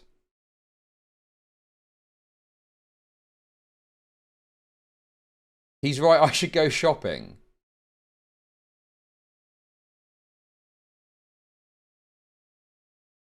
Guess what happens when you finally live alone? It's the parental voice, dude. It's the parental voice that helps you survive. Yeah. Like it's like what other influence in your own head can you have with this? What is it that's going to make you look at your finances and go, oh, I shouldn't spend that, I shouldn't spend that, I shouldn't spend that? Like, you could argue it's a tone, but it doesn't come across like it's a tone thing. He seems to be suggesting that taking a stringent, harsh view and perspective on how you're dealing with your finances could have negative impacts on your finances. And the idea being that you put so much pressure on yourself that you give up. When it's like, you look at it and you think, right, I need to get my fucking spending in order. Okay, I'm spending $500 a month on things I don't need to. I'm going to cut my budget back to $200 and I'm going to put $300 away. That's the sensible thing to do. What possible negative consequences can be produced as a result of that? What, you're going to feel so... Oh no, I've only got $200 for Funko Pops. I'm going to take out a credit card and get $5,000 worth of Funko Pops. It's ridiculous. It's absurd. It doesn't make any fucking sense. And he's saying there's evidence to back this up and providing nothing. Has another channel dedicated to follow-ups from financial audit. And this is kind of meant to be a proof of concept that while this is kind of a harsh reality check for this people, it ultimately means that they come around. So you would expect this channel to be really positive and happy and full of really good results. Nope. It looks like this. Dude, these thumbnails are so baseline. Positive and happy and full of really Dude, good I results. love it. Nope. It looks 12 months of failure. And they've literally stamped an F. Oh my god, we've got to watch one of these. There's a fucking trans one. We're going to watch the trans one after this. I wanted to watch some Caleb content after this, but a full 2-hour thing is probably a bit too much. That's perfect. That's right up my street. Trans socialist turned non-binary capitalist sounds based. Dude, like the failure mark on the forehead. Like Caleb Hammer has personally branded this individual. Failure. Sizzling like a pig. The follow-ups are dumb. Are you telling me it's not actually going to be good content? like this. And the really pernicious thing about this way of thinking that I need to beat myself up in order to shut up and grow up is it becomes this vicious cycle. Because if the research shows that this doesn't work... The vicious cycle of putting a few £100 a month to provide a savings pot in case of emergencies. Dude, I feel like this goes hard if you're a financially inept cretin. I think that's the reality of this. Oh, thank God. Damn. I've been really breaking my back putting $300 away a month. Now I can spend it on fucking, you know, dildos or whatever. Right? I mean, bro, I just don't get it. What is the proven academic downside of taking a harsh parental view of your own finances? I don't get it. Work or maybe is counterproductive, that means there's a really good chance that it's not going to work for you. And when that happens, the temptation is to think, oh, I must not be going hard enough on myself. I need to be more strict, more disciplined, more tough. Which means you're either going to do that, which is miserable and probably going to continue to be ineffective. Okay. Well, sometimes your financial situation is miserable and you're going to be miserable sorting it out, right? I don't know, dude. Yeah, if you got a fucking shit budgeting and you're fucked up in debt, it's probably going to be miserable getting out of it.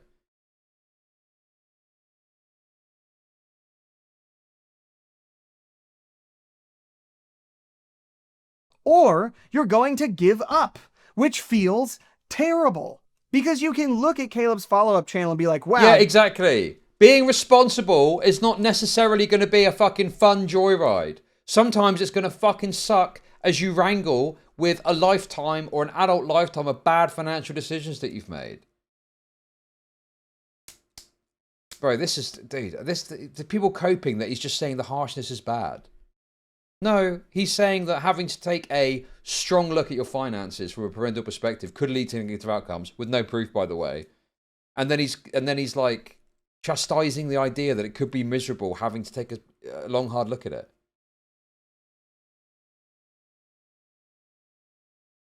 There's a comment on this video from someone who went on the show saying they did it as a form of self-harm. These people just really couldn't hack it to make the change. Or you could say, maybe this method isn't effective to begin with. Maybe internalizing these voices or receiving advice in this way is actually moving us backward, not forward. Okay, I'm starting to sound like Caleb. All right, whew, ha. This is why in a previous video, I argued that one of the most... Do you think he would disagree with looking at your finances to to them? No, he wouldn't. And if that's the case, why is he claiming that there's a definitive or a possible negative outcome of taking a harsh parental perspective on how you're managing your finances? Why would he say that if he thinks that's the case? What are the method? Oh, I'm going to look at my bank account today and see what's going. Oh, I'm spending a bit too much. You're obviously going to have to do it from a sort of po-faced, serious perspective because you're dealing with financial affairs. It's not going to be jovial and fun. It could be boring, dull, and miserable sometimes. But what is he arguing against then? He just fucking said it in the video. What do you mean? Most overlooked skills in personal finance is forgiving yourself. Because that is something that is scary to do. If you have been told and you are convinced that the way to improve is to be this tough, strict... He's arguing against calling them retards. But they are retards, though. But they are retards. I just think you've got this idea of fucking namby-pamby. Oh, be nice about it, though. No! If you fuck up your finances, you're a retard. I fucked up my finances. I was a fucking retard. Maybe if someone had said to me a bit more... Maybe I needed some fucking tough love at the time. That I didn't get. Parent with yourself, then me when I sign up for a show to get berated and I get berated. Is it a surprise to the guests that that's what's going to happen when they go on the show? Is it a terrible concept that someone has watched it and gone, oh, I've got a more parental view of how I manage my finances in case Caleb Hammer audits me? If that's benefiting them, where's the downside? He's claiming there's a provable downside to this through some sort of study. Where's the fucking provable downside of this? It's actually really scary. Earlier, this fucking queer said, oh, it's gross. These thumbnails are gross. That was his entire argument. His entire argument was they're gross. That's all he had to offer. And now you're trying to fucking say that this guy's got a serious point to make. To let go of that and forgive yourself for past mistakes you've made. Because what if you just devolve into something even worse than you are now? But actual research, like what I talked about in that video, seems to suggest that when we approach our past mistakes with a sense of compassion and forgiveness and a desire to learn from them, we stop avoiding these things that have been causing us shame and stress, and we can move forward in a productive way. When we fill our feet... If you want that sort of help and support, there's plenty of fucking debt charities and all that shit that are very nice about it. You can call them up and you can tell them your fucking queer sob story. Oh, I got in debt because of my fucking kid had cancer. Whatever fucking bullshit you want to spin, okay? There's plenty of people that do that. That's not the purpose of this fucking show. It's an entertainment show with a financial fucking tone to it, okay? And that's what we're dealing with. And you could not like it. You can think it's bad. You can think it's bad content or whatever. But at the end of the day, all you got to do is fucking click off of it. Problem solved. And this guy's tried to make this video doing this takedown of Caleb, and all it is he's mean. He's too mean to people. And also, I've got a study here that says that being a strict parent isn't actually helpful, and that somehow is applicable to these adults going on this show. Feed in our heads with these voices that are screaming at us, you're doing this wrong, you need to do it this way. What we're actually doing is we're removing trust from ourselves. We must not be able to do it, so we need someone else to tell us how. But I'm here to tell you, you can do this. That's not to say you might not need help if you're... No, you can't. Give up. Give up. End it all. You're in insurmountable debt. The only option you've got is one. There's one way out only that you've got. And your debt will be wiped off. Unfortunately, so will you. Anyway, come on. You're dealing with certain neurodivergences or patterns of behavior or trauma or whatever, you might very well need professional help or help from your community to move forward in a positive way. In all seriousness, yeah, I'm sure that some people need this, and that's fine. Don't go on fucking Caleb Hammer then. You're just assigning too much maliciousness to this guy. I don't think this guy's malicious. I think he's retarded, and I think he's stating references to certain research that aren't applicable, and he's not providing us with the research so we can check ourselves. So he's negligent as well. But I don't think he's malicious. He's just an idiot who's you know, thinks he's smarter than he is, and has tried to present some sort of research-based video, magically providing us no links to any of the fucking studies that he's referenced. Maybe it's in the comment. Oh, here we go. Oh, it's here. Okay, to be fair, he did put it in the comment. He did put it in the comment, but this looks like a response to people commenting rather than doing it originally.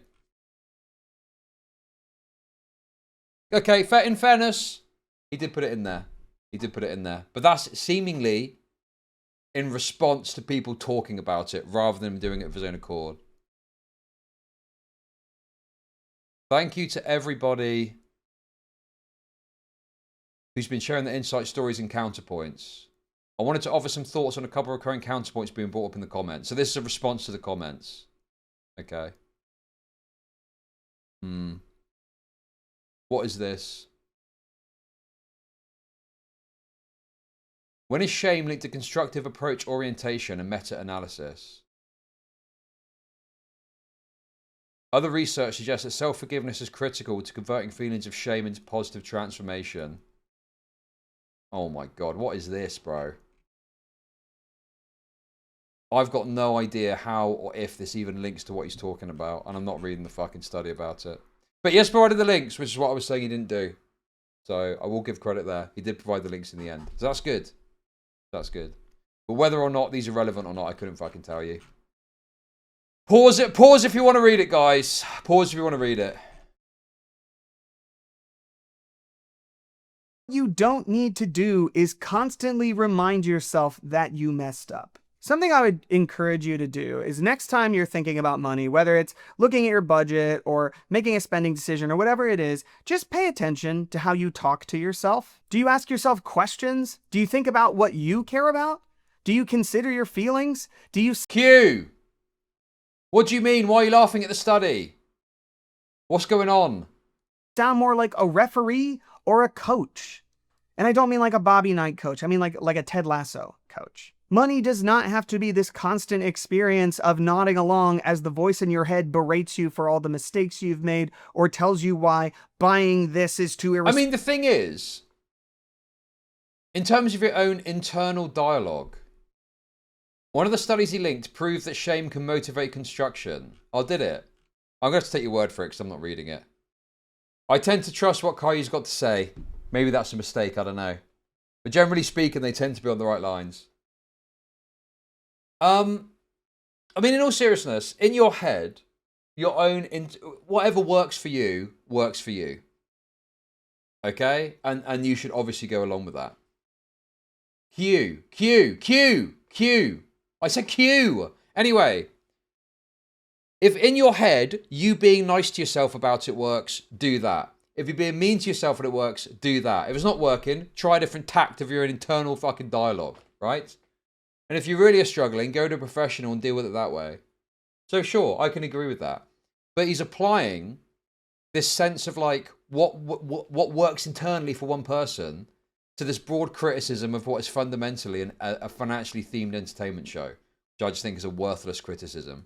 Or whatever. It can be a deeply fulfilling, empowering, life-changing, liberating, joyful experience where you are becoming more fully you. And you can do that while still being smart and responsible and practical and all that stuff. And if that's an approach to money that you'd like to see, then you can subscribe here. I'm on that algorithm too, baby. Let's go. Caleb Hammer is not the first. Not really, bro. This video's got 60k views so far. Hardly setting the world alight. Person to build a 150K platform on subs. scolding people for screwing up their lives by being too dumb or too this or too that. And he's definitely not going to be the last. But the next time someone like that comes across your feed, I would encourage you to remember this. Just because it's good TV doesn't mean it's good advice. Bye. I mean, some of that stuff's fine, yeah. I mean, obviously, you shouldn't necessarily take what Caleb Hammer's saying as definitive advice. And it might not even be applicable to you because your financial circumstances might be different. But yeah, that was extremely... Jealous Queer L. Jealous Queer L trying to shill his gay app and channel. Okay. What is this? I think I've seen a lot of this before. Is this just a rehash of what we've seen? Caleb Hammer. Oh yeah, he does have like a kind of a snarky subreddit, doesn't he? Oh my god, dude. What is this? Okay, I do not know if this is true or not. I got Caleb banned from Hinge, Bumble, and Tinder, and I'm not sorry. What? What the fuck?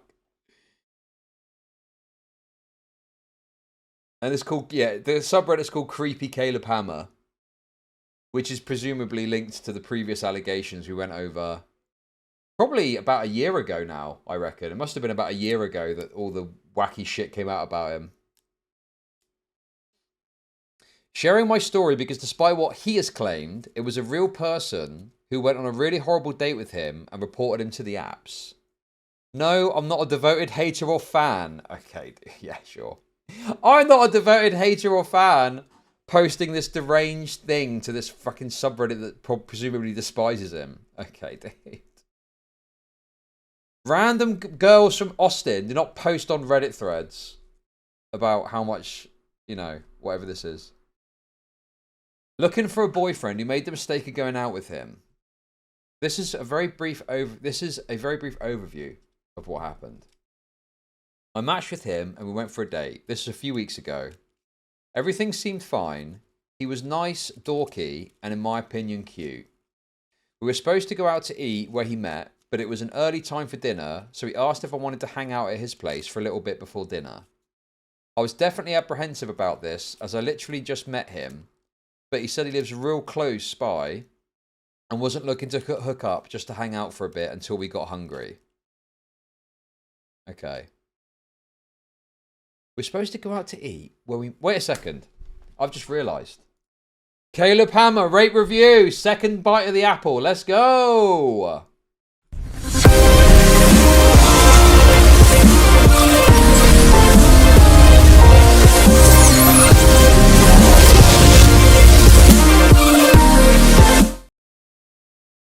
Okay. We're supposed to go out to eat where we met, but it was an early time for dinner, so he asked if I wanted to hang out at his place for a little bit before dinner. Is there any supplementary evidence to back this up, I guess? Any sort of screenshots of communications? I was definitely apprehensive about this, as I literally just met him, but he said he lives really close by and wasn't looking to hook up, just to hang out for a bit until we got hungry. I agreed. I mean, what possible grounds do you have to go to someone's house before a date that isn't some sort of, you know, sexy thing? Right? I mean, you're going there and there, you must know, you're not a fucking idiot. You must know that there is some sort of sexualized intent happening there. And I don't even know if this is real or true. You're getting fucked whether you like it or not. Dude, here's a little teaser for what we're going to see in a bit. Oh my god. What is this? This is the drill content. Now we're talking. Now we're talking. Let's go. Dude, imagine this is what you see on a fucking dating app, and you're like, "Yep, I'm gonna go around this guy's house before going out for dinner." I would give a lot of leeway to the man in this situation. I think there's a lot of consent that you can take away from the idea that the woman is going around to his house when he's fucking got pictures like that. Dude. You are the nail, and he is the hammer. Okay, so apparently we can take this somewhat legit because there's evidence posted. Okay, so fear not, guys. Fear not. I should note that while I'm not personally a fan, just hadn't really seen his content other than a few shorts in a video a while ago of Graham Stephen, who I'm a big fan of reacting to him. He told me him and Graham were like best buds, so I don't know why, but that did make me trust him more.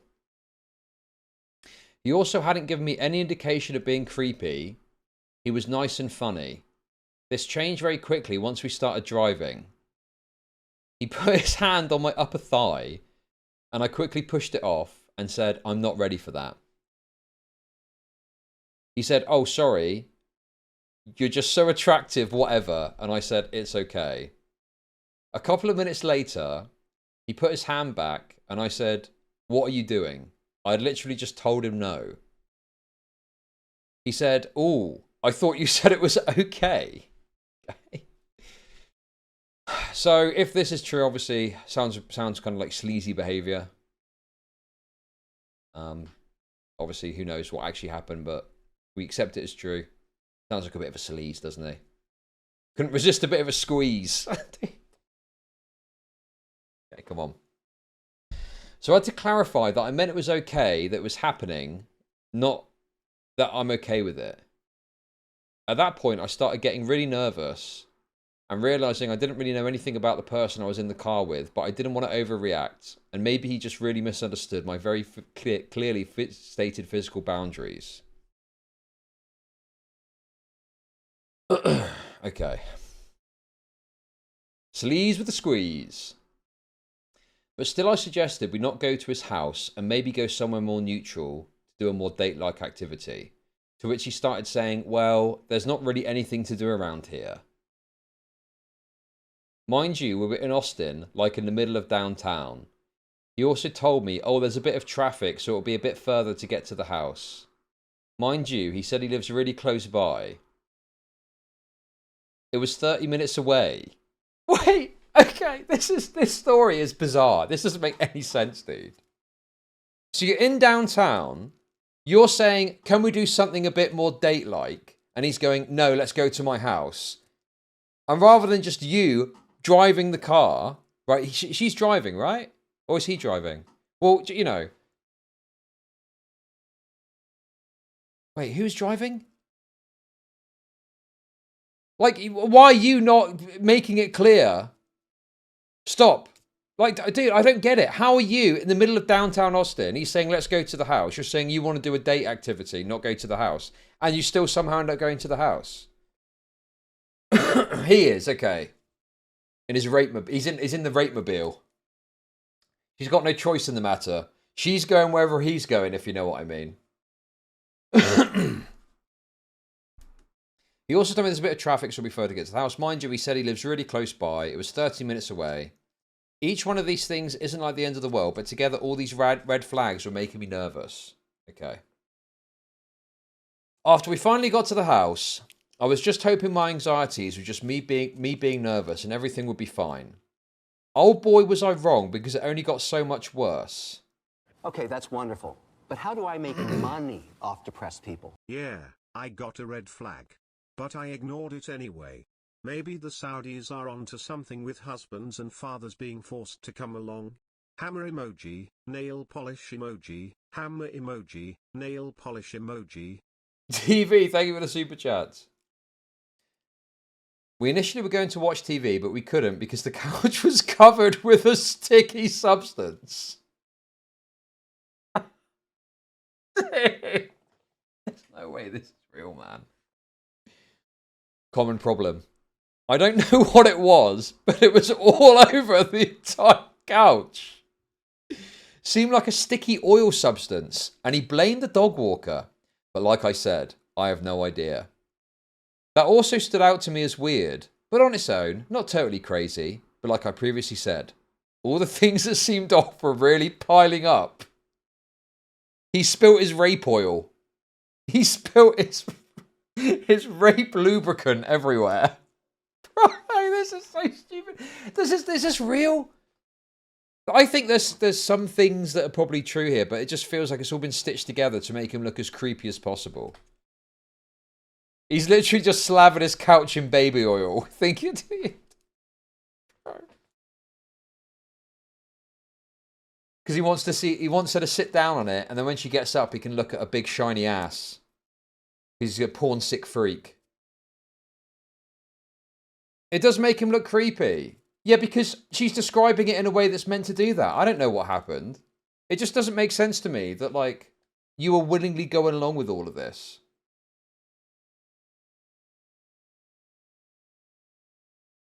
You did, Styler, yes. I now know about a porn sick mind's desire to be able to see a big, shiny black ass. Well, I don't know. Why is it sticky? Rape oil is an absurd explanation, and I don't know why the couch is sticky. Blame the dog walker, but like I said, I have no idea. That also stood out to me as weird, but on its own, not totally crazy. But like I previously said, all the things that seemed off pointing up. Sorry, is this couch being covered in a non-specific sticky substance? Not something that would make you at least like, I don't know. Would you not call an Uber? I don't get it. After he asked me if I wanted to tour the house, and I said, yes, sure, whatever, I was kind of already trying to stay calm. As we walked through the house, he started bumping into me conveniently to kind of fill me up, basically. Just for like a second or so. And I feel like I didn't even have time to react. Like grabbing my ass and stuff. So this guy was literally just like grabbing for just a moment. So that maybe you would turn around and go, huh? And then, oh, what? No, I don't know what you're talking about. The new imagination. Is that what we're talking about?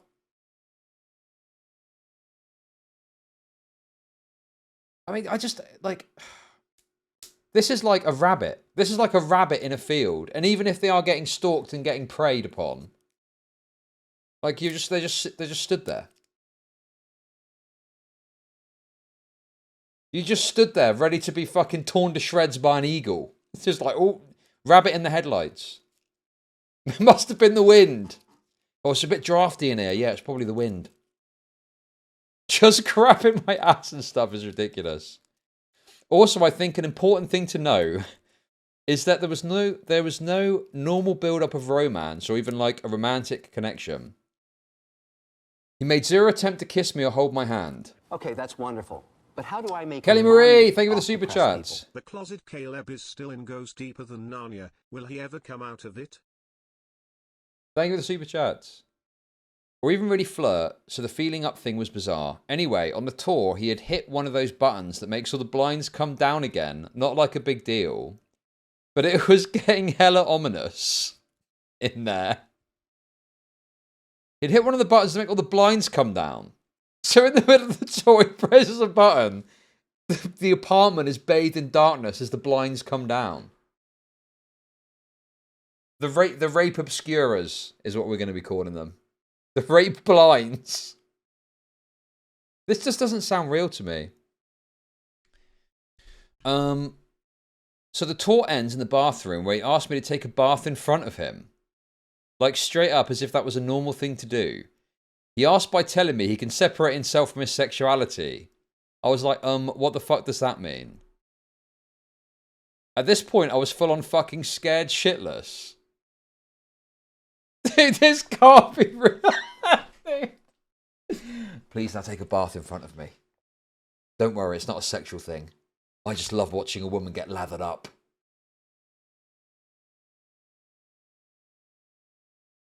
He just said again, I can separate myself from my sexuality. And I said, no, I don't want to take a bath with a guy I met 30 minutes ago is crazy. Also, keep in mind, I'm looking for a relationship. My profile was clear on that. I was clear on that.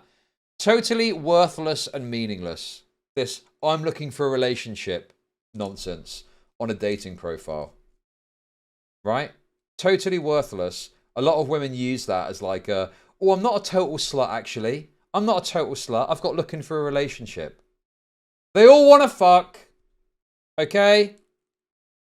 This is absolutely ridiculous cope to act like that means something.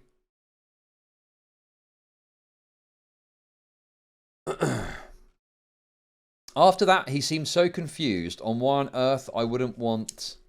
Oh, he was clear before I agreed to get in his car that he was not trying to hook up. Okay? Again, something that men will often say. Listen, I'm looking for a relationship too. At worst, he's a sleazy, like, you know, liar or something, maybe.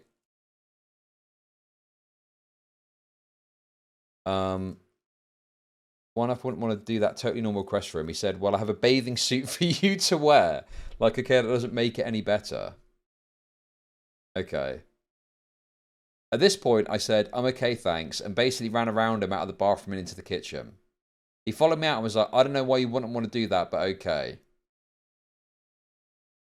I was just kind of freaking out internally, like, what the fuck do I do? This guy had me 30 minutes away from anyone I could text to get me. Can't you get an Uber? You probably get an Uber there in 10, 15 minutes normally, no? It's 30 minutes away from the central area of Austin. Uber's like predominant there, isn't it? Wait, dude, wait. It's P. Diddy. Caleb Diddy. He then walked up behind me and started massaging my shoulders and was like, well, why don't I give you a massage since you've never got on one before? Yeah, let me grab my oil. Fucking rape oil. No. He wants it oiled up. I started thinking about the couch being all covered in oil, and I looked to the side of me, and there was a camera pointed towards where we were and the couch, and internally I was like, oh fuck. And now there's a camera involved, apparently. Come on, dude. This is unbelievable. This is totally fake. The rape couch, the rape camera, the rape oil. So I moved away from him and went to the other side of the island. We were in the kitchen at this point. And said, you're making me really uncomfortable right now. And he was like, no, I'm not. Why would you say that? Basically going for the same mental gymnastics he had been using with the leg thing in the car. He said, why are you backing away from me? I have to point out that if you're ever in a situation where you have a girl alone with you and she says you're making me uncomfortable, maybe take some time to reflect on it. Really think to yourself why she might possibly be doing that. He then was basically berating me, saying like, why did you want to come here? So obviously, someone agreeing to come to your place is not definitive proof of consent. Okay, and they can obviously change their mind if they wish. But why are you going to the rape gulag? Why are you going to his house? Like, it's just ridiculous. Like, it's quite clear why you would do that. What's making you uncomfortable, babe? Is it the rape camera? We can switch that off. Let me just switch that off for a sec. Ah, there we go. Anyway, it's off now. Don't need to worry about that. I believe her. Well, let's see if there's any evidence. I think she provided some screenshots. He was then basically berating me saying, why'd you come here? As if I come up with the idea. Are you sexual? Are you a sexual person? He asked those both over and over. He kept saying, I can't read you. When's the last time you had sex? How long did you wait to have sex? What is the loudest you've ever been? This is a very unusual financial audit, I must say. These are not normal questions, while also maintaining that he was not trying to hook up with me and I was crazy for thinking he was. He actually promised me that he wasn't trying to sleep with me in that moment, and it was crazy because he's also insisting. He literally had two storylines going at once, and I was just trying to keep things calm and convince him to bring me somewhere else. He was getting more and more mad and said he didn't want to go out after he just drove 30 minutes there. Which is crazy because I wouldn't have gone there had I known it was 30 minutes away. He purposely misled me to believe he lived close by. He was really mad and was just like, I've given you plenty of things to do here. Keep in mind, the things to do were option A, take off your clothes and take a bath, maybe in some bathing suit with an unknown history.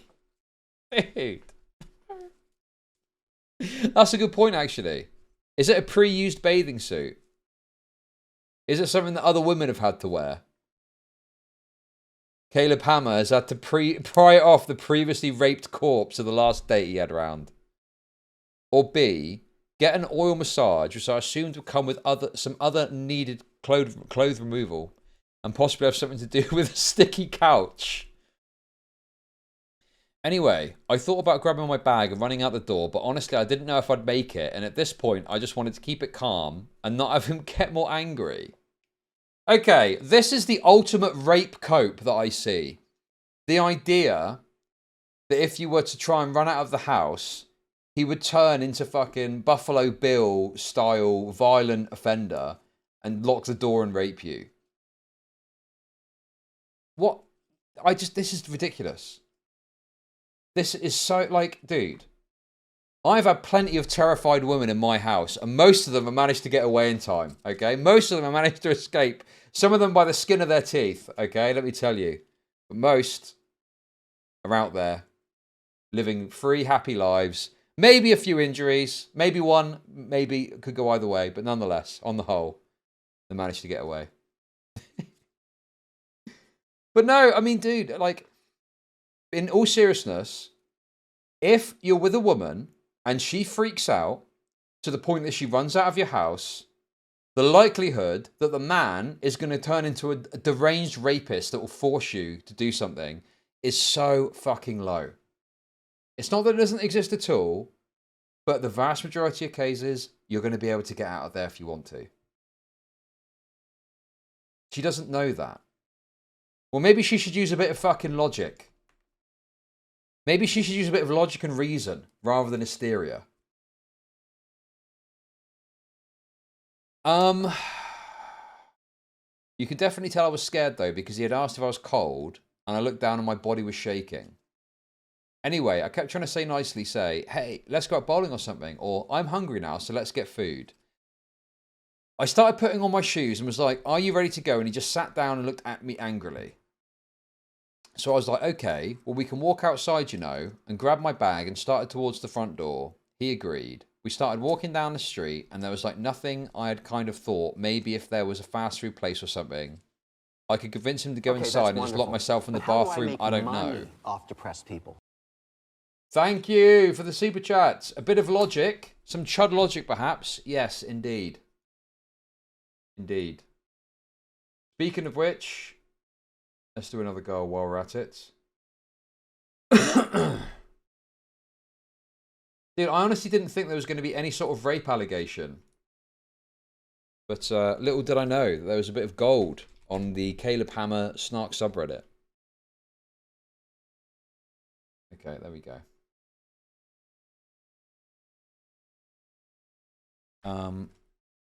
It was also getting dark out, so I couldn't see very far, and we were just walking on the street. We walked a little bit, and he pointed out this super overgrown path, and he said, that's a nice walk. That's definitely not why I kidnap or murder you. Okay, what? That's something he actually said, apparently.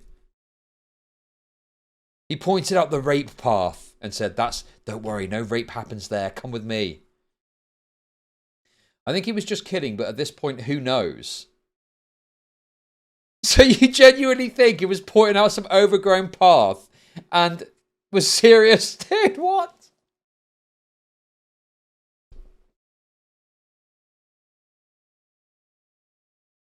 But I was trying to keep things chill, so I said, I'm okay. I don't want to get my white shoes dirty. Internally, I literally had started praying like, God, please help me. I don't know what to do. At that point, I think he just gave up because he said, you know, we're not really vibing. Why don't you get an Uber home? I was just like, oh no, that's too bad. But also happy because, you know, I was getting to leave. So he even said, why don't you get an Uber home because we're not vibing? And apparently this is some sort of rape tale we're supposed to believe. Come on, dude. This is ridiculous, bro. His rapeful lust relented for a brief moment, and he allowed me to call an Uber to get out of there. She barely made it, guys. She was literally seconds away from being brutally raped, but he relented and allowed her to leave in an Uber. This is what all Hinge dates are like. I mean, online dating just kind of sucks, doesn't it, really? She escaped the rape beast slayer. I will say, though, it was really, really messed up to bring a girl 30 minutes away. At that point, I was almost 40 minutes away from where I lived just to make her Uber home. Like any decent person who has just brought me back where we met. But honestly, at that point, it was kind of the least of my concerns. So you're saying that this guy brought you to his rape lair, had multiple implements of rape that he was trying to engage against you, and you were bothered about the fact that he didn't drive you back to where you met? What an absolutely absurd concept we're being expected to believe here.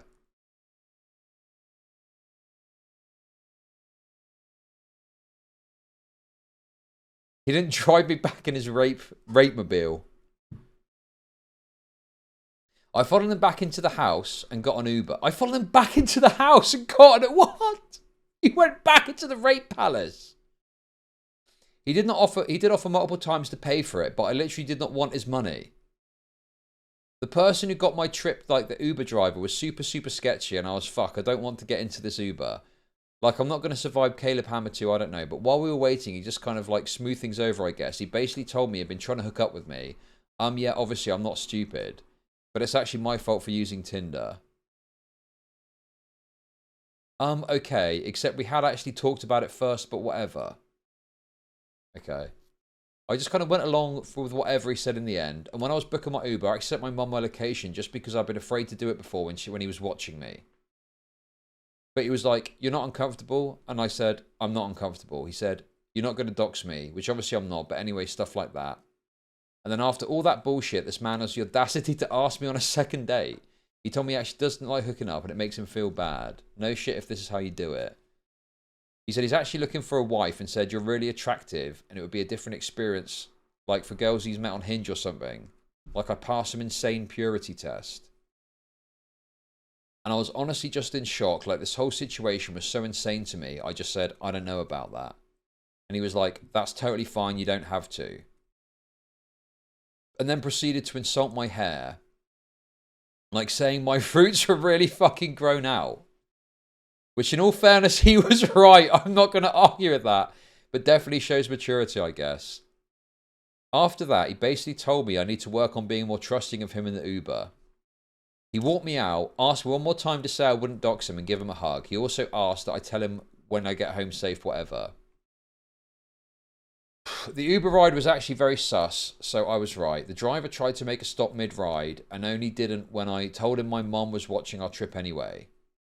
I wouldn't have had him to get in a sketchy Uber if it wasn't for Caleb, but whatever. I was probably safer with that guy than with him. I actually was really affected by this. Dude, it keeps going. I was so freaked out and confused that the whole experience was bizarre to me. I ended up texting Caleb, telling him about the Uber and asking him to apologise. Which for all that, I don't think is asking too much. And honestly, if he said, I'm really sorry sincerely, I think it would have been the end of it. But they said, I'm headed to bed. I would have preferred not to have a confrontational conversation, but of course I wish the date went better. It's okay that we didn't vibe. It happens and I apologise for wasting your time. I'm sure you'll have many successful dates here in Austin. Like, okay, what a nice text, except that's not what happened at all. What happened was he misled me to believe he lived closer by. So they didn't say that, by the way. She's making that up. Assured me he wasn't trying to hook up. Pressured me to take a bath. Got angry when I wouldn't. Pressured me to get an oil massage. Got angry then I wouldn't. When I wouldn't. Then made me take an almost 40-minute Uber home. And not to mention his weird, unwanted touching. That deserves a real apology. I'm a real person who deserves human decency and respect. Treating people like that's not okay. After that, I did talk to some friends about it and everything that happened within a couple of minutes. They were sending me links to this Reddit. And all the videos and evidence of allegations. When I started reading it, I literally wanted to throw up. So what I think's happened here is there probably has been like an unpleasant date. There probably has been like they've not vibed or something. And she's read this and she's been gaslighted into thinking something really egregious has happened. So she's presented it all in the worst possible way. But I would wager that the actual date itself, I don't think is as bad as she's painting it here. It wasn't an unpleasant date if he was grabbing her. That is sexual assault. I mean, you're assuming her framing of it is 100% true and accurate. When I don't think it is necessarily. Why are you assuming that what she's saying is the word of God truth? Also, right, if you're on a date with someone, right, there can be an effort or an attempt to touch that isn't assault. It's just like I think Caleb mixed communication. Himself to allay suspicion, hence the plot holes. Thank you, Kelly, for the super chat. Like, if you're with a woman and you're on a date and you make some sort of effort to touch her and it's not wanted, is that sexual assault? Sexual assault is like, you know, when you touch someone and there's some reasonable knowledge that definitively not going to want it to happen, or you're using your power or influence to touch someone or something.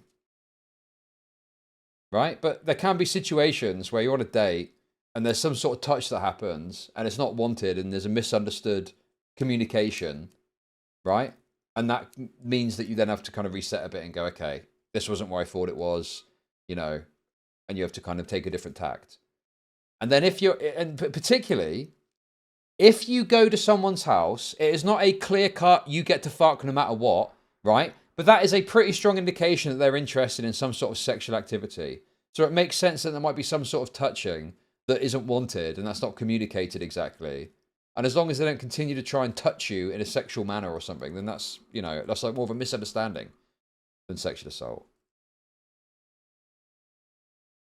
Gaslighting.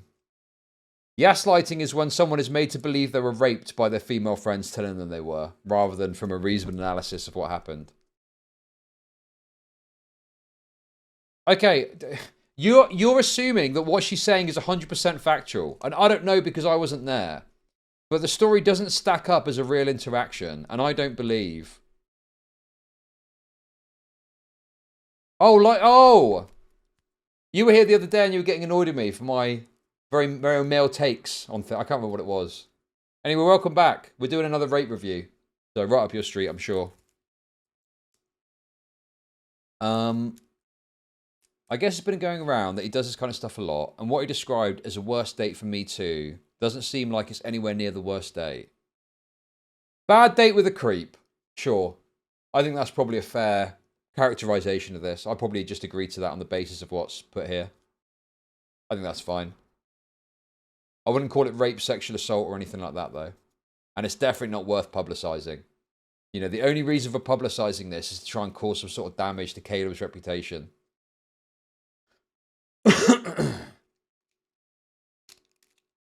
I found one girl's Reddit story that sounded a lot like mine, but she wasn't able to get away, and that makes me unbelievably sad for her. Wait, there's actual rape that's occurred, apparently. I 100% believe the people who have shared their stories on here and feel like this has been going on long enough. I did report him to Hinge, Bumble, and Tinder with my story. I did interact with real people via email who were all disgusted and shocked by his behaviour and said it did violate TOS. I did it for two reasons. Seems maybe a pattern or formula. I didn't want to end up with another person in the same situation. Maybe after being banned, it will take some time to reflect on his actions and possibly get some help. So is he actually banned or not? How would you even know? After all this, I'd hope maybe he would be learning from this, but he clearly has... Fuck. See, that's what you get for playing with these fucking sticks. I've got a splinter, I think. Ow. Ouch. Ouchies. Ouchies. Ouchies. After crashing out on his story about making his own dating app or whatever. Oh, so maybe he posted about it in a way that made it clear that he was banned.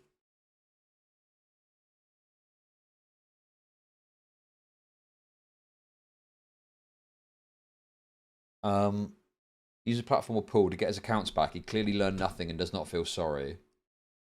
The problem with this, though, is that my guess would be that dating apps on a report of this kind of behavior would probably just pull the plug on like a male's account. Like, what skin is it off fucking Tinder's nose banning some fucking guy when there's like, there are a dime a dozen? Like, they probably would just be like, oh, we'll just fucking ban him just to be on the safe side, you know? Because the last thing they're gonna be risk averse, and the last thing they're gonna want is some woman getting raped, and then there's been previous reports of his behavior that have gone unnoticed.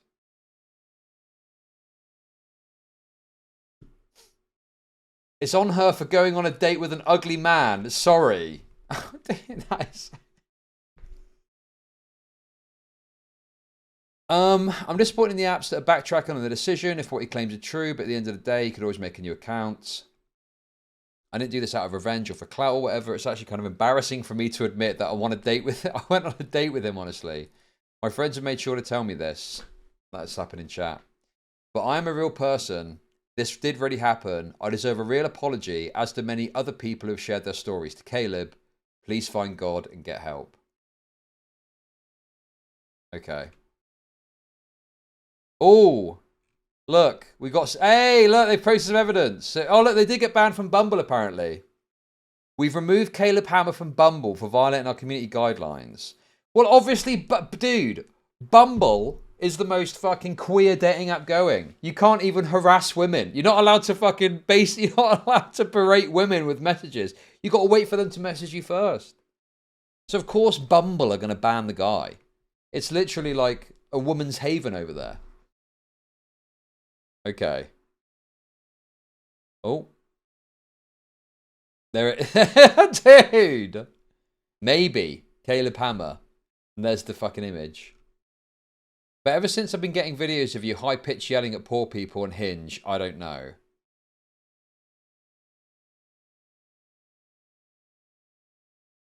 Right. So here, the story that's been provided is different to the story that these messages are telling. And it seems like she's more put off by his online content. Right? She's talking about his videos now. It's okay, lol, I get it. Worst date for me too, just a big off day for both of us. It happens. Hopefully it just allows you to swipe left. Yelling at poor people feels a bit simplified to me, but I get what you're saying. That's fair, but I do think you owe me an apology. Wait, he did say that. I thought the woman was saying, why didn't he say... He did say this. So he did apologise. I'm headed to bed. Well, maybe not for what she wants, but he did apologise somewhat. And I would prefer not to have gone to bed. But of course, I wish the date went better.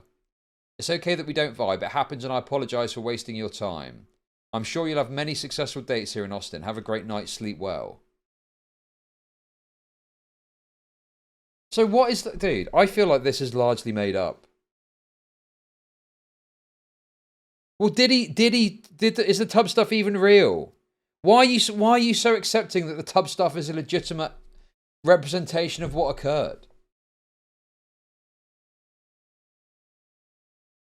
God, I fucking hate you people. I could tell you the moon is made out of cheese and you believe me without fucking question. Okay, is that it? Is that the only evidence? And even in what's been provided here, it's like the thing they're expressing dislike over is their content.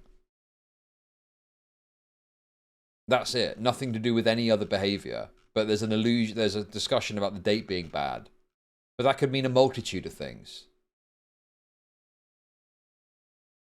She went on the date. Her friends told her he doesn't align with their social media hive mind values. Now she has to lambast and disavow him as a rapist. Classic. Okay. Oh, hang on. Is he commenting on the thread? Wait. I think he's actually responding to this. Is he responding? This guy, bro. There's no way. Wait. He's responding. That was his comment. Okay. So this is him here. Posting his main comment for the record since he deleted the entire post. Oh, he's deleted it now. Okay. See, here we go with the over-sensationalism that we can't seem to get over since 2020. But this is one of my creator friends privately recommended I get consent recorded, and we live in a single-party consent recording state, so after the insanity of last year, guess what? I did. Oh my god! Wait, he recorded it! Little does this performative person who is chalking up what was a bad day, yeah, I hated being there and literally asked her to leave multiple times, as something horrible. Guess what? I voice message recorded our entire conversation that she's talking about, and it exposes her for all of her lies. Oh, he commented on his own subreddit. So this got cross-posted and he commented. Dude, okay. Now look, I am all for some level of being cautious with this stuff, okay? However, this feels a bit excessive. I don't know why you'd go so hard at them and not just like, well, I mean, I don't know how much traction this got. I guess it got posted on your subreddit. But this is something surely you'd be better off ignoring, no? Let's bring it up more here. Little does this... But fuck it. She wants to harm my career, so let's expose her. Couch was wet. Yes, the cleaners just left before we got there. Camera in room. Yes, as a public figure, I have a security system. Okay. Because when she said camera, I thought she meant like a sort of camera on like a tripod for recording sex acts. But if it's a security system, depends what it looks like. But if it's like a CCTV type thing, I don't think it's that unreasonable that you would have something like that. But it depends what it looks like, I guess. Touched leg after she said no. Beyond incorrect. I made a move. She looked at me odd. I pulled away and asked if it was okay. And she specifically said yes. So again, and she said, no, I didn't mean yes. Like, I meant it was okay that it happened. So I removed my hand. Okay. So that just sounds like a miscommunication then. Mixed signals used to be, okay, let's move on. But in 2025, this evidently means the R word in our insane internet culture. Intentionally bumping into her and touching during house tour. I literally have no idea what she's talking about. And lucky... Oh, but there's more. Unlucky for me, I have a security system to prove it. Asked to take a bath and massage. I tried to make a move, ladies and gents. A horrid thing to do. She rejected and I was okay with it and moved on. Again, it's 2025, so it means the R word, I guess. And no, I did not ask her to take a bath in front of me. What the fuck, lol. Sat down angry when she said no. This is when I started recording because I know exactly how BS works in today's cancellation economy. Yeah, like I don't think he did anything wrong necessarily. But it's like this response just looks terrible and I don't know why you would do this. And why you wouldn't just largely ignore this. I mean, even if it gets cross-posted in your Reddit. Just I don't know. Is this something that people are genuinely bringing to you that you need to respond to? Why are we believing all of Caleb's claims? He didn't record the ass touching or the tub getting into. Dude, I'm not going to take that from someone that has just assumed that everything the fucking woman has said is true. God, you people are so fucking retarded and biased, it's unbelievable. Oh, I'm going to believe everything the woman is saying is true. I'm in the middle of saying this response seems misguided. And it's like, you know, shows like some negative thing on his... Oh, why are you just believing everything he says? You've literally... You believed without question everything the woman said. I'm not even believing everything he's saying and you're getting fucking upset with me. God, you people are so fucking dumb, it's unbelievable. It's infuriating how stupid you are.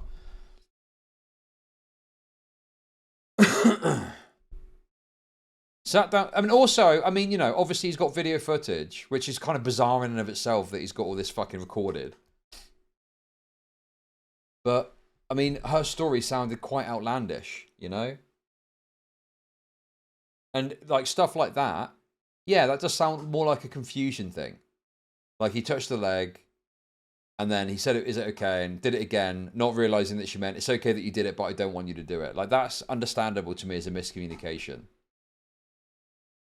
It's quite unusual that someone would do something, you would say that it makes them feel uncomfortable, and they would just intentionally do it again. Knew exactly how this BS works. I sat down and was confused because when I suggested anything, including just leaving, she said no.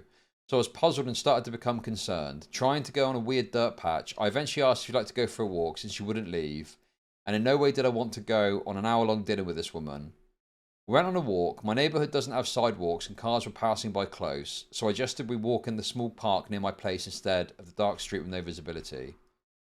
Crazy shit. And yes, I made a joke, something I'm known for never doing. Asking sexual questions. Because she couldn't tell me what she wanted to do and wouldn't say if the suggestions were bad. But because she felt uncomfortable during sex, being sexual or something else. This is where I did the adult thing. Literally known as consent, and asked, also known as consent, which again in 2025 is now the R word. Because everything is over sensationalized. At this point, I asked if I could call an Uber for her and pay for it. No way I wanted to drive with this woman at that point.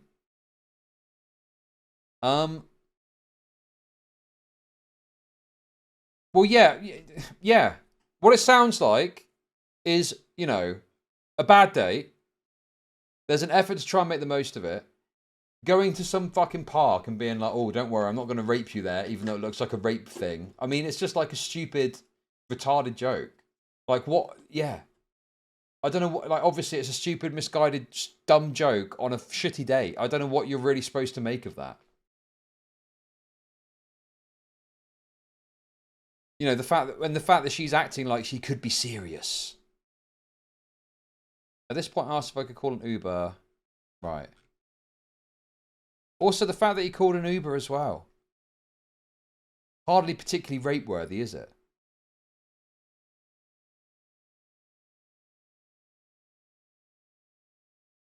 No, well, you know, it wasn't really a rape joke, was it? It was more like a, you know, oh, there's a park we could go for a walk in, right? And it's a bit overgrown, but don't worry, nothing bad's going to happen. That's kind of what he's getting at, right?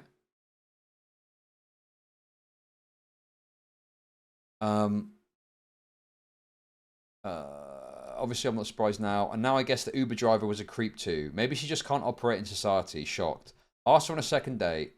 I had no intention to ever see this woman again. I was being nice and suggested maybe we could get coffee sometime. Seems this might be a pattern. What? Making a move and being okay when it's rejected. How evil. Potentially having consensual hookups. What a disgusting thing. This woman is a literal child who clearly is incapable of existing in society. But a bad date creates a response like this. I mean, I just think my assessment of this being a bad date and it being overblown to the point of making a public statement about it because it's a public figure is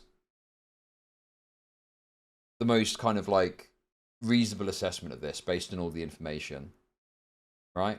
Like, there's tons of dates that people have that you just don't gel and there's problems, but it doesn't often become a public scene because the person isn't a public figure. So it's just one of those things you go, oh, that was a bit of a shit date, and that's the end of it, you know? And now she's trying to put it out as this kind of like serious allegation against him. And I don't think he should respond. I don't think it really needs a response or warrants a response. But I can understand him wanting to because, yeah, I've got some sympathy as being something of a niche internet micro-celebrity. This is like a sort of, you know, causes a neurosis, I think. The idea that someone could cause great damage to your career with some sort of jumped up allegation, and the inclination is often to believe the individual making the allegation. Can't chat, Chud. Might scream at me again and read my message in a funny voice. Splinter got you acting different. Listen, I'm calm now. The splinter's gone. What am I saying that you find objectionable? What are you saying that is an issue here? I don't think this is anything beyond a bad date that's been blown up out of proportion because the guy's a public figure and she's had a bunch of people sending videos of him being a nutter on the internet.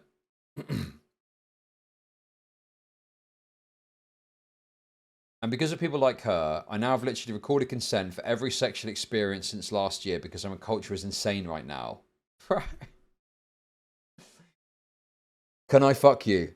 Yes. Excellent. Can I do this sex act to you? Yes. Can I do this sex act to you? Yes. Can I do this sex act to you? No. Okay, there we go. We got it on record. Thank you to my creator friend behind the scenes who have recommended this. So if this is a repeated pattern, which no one has ever said, then good luck, lady. I know how the cancellation economy works. I've studied it. And I have all the proof I could ever need. The woman I have slept with remain unraped, and I can prove it with recordings. Like, this is what I'm saying. It's such a bad look to respond like this and talk about like cancellation economy and shit. It just sounds fucking deranged. Like, there's a way of presenting this that I think is more reasonable, and he just comes across like a nutter. It just sounds so absurd, doesn't it? I've got proof I never raped you. It's so ridiculous. On top of that, nearly every major cancellation in this past year has been refuted with facts, and the attention-seeking accuser loses all respect and possibilities for their career. But I think they deserve it. You try to ruin someone's life with BS, you get what you're owed. Okay, right. Yeah, this guy's foolish. Oh wait, I think the comment is still up. Oh no, here it. Bro. Dude, he went further. Okay.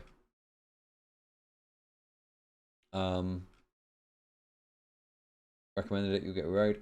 And I'm happy the teams on Bumble and Match have dealt with the situation and have unbanned me. Her name is Madison. She refuses to get a new job after being fired.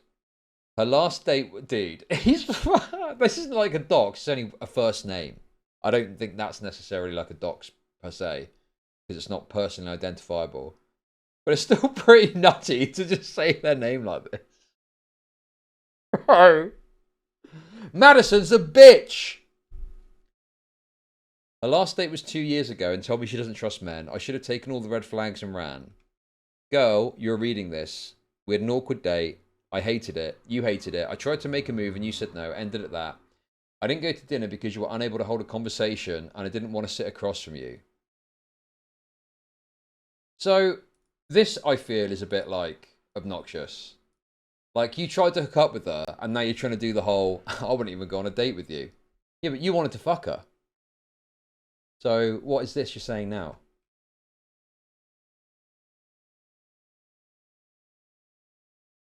Like, this is like, just cope. You were unable to talk, communicate. Post our entire text convos. I had to ask 4 times what your height was before you could answer. You're incapable of communication. I literally had to call an Uber and force you to leave. Long story short, if she had a slightly awkward date with a random person like we all have, she wouldn't have even posted about it. This is true. This is 100% true.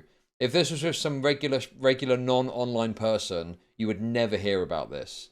It is just because it's with someone that's got a YouTube channel that you get to hear about it. And this is like a very cancerous mentality that people have now. Yes, I was being a bit silly. Yes, okay, fair enough. You might fuck someone and not want to go on a date with them. Fine. But, you know, it's like, what are you basing it on then? There clearly wasn't like a meaningful basis of physical attraction and you'd not spoken. So what is it even based on?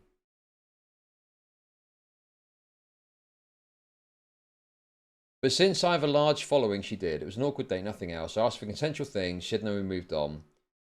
Just look at what's happening with Daniel Green and others. People just believe anything without proof and it's disgusting. We need to do better. How did this community respond to this? Okay. Mainly people supporting him, I guess. Yeah, man. This guy's just like a bit nutty. I think the online world has turned him fucking nutty. Like, this is a very unconventional way of responding to this sort of thing. In like via Reddit posts, dude. I suppose he's not really got a channel where you would do this. So what would he do? In between of him berating people for poor financial decisions, puts a video out and goes, I never raped that bitch. Madison, I did not rape. And then back to the normal videos. But this is just an awkward date. And I've got some level of sympathy for the neurosis that he's displaying here. But it is excessive and he should control that and shouldn't do this shit. This is stupid. And that's it. And there we go, guys. Look at that. A little bonus rape review. We've got a little bonus rape review for you there, ladies and gentlemen.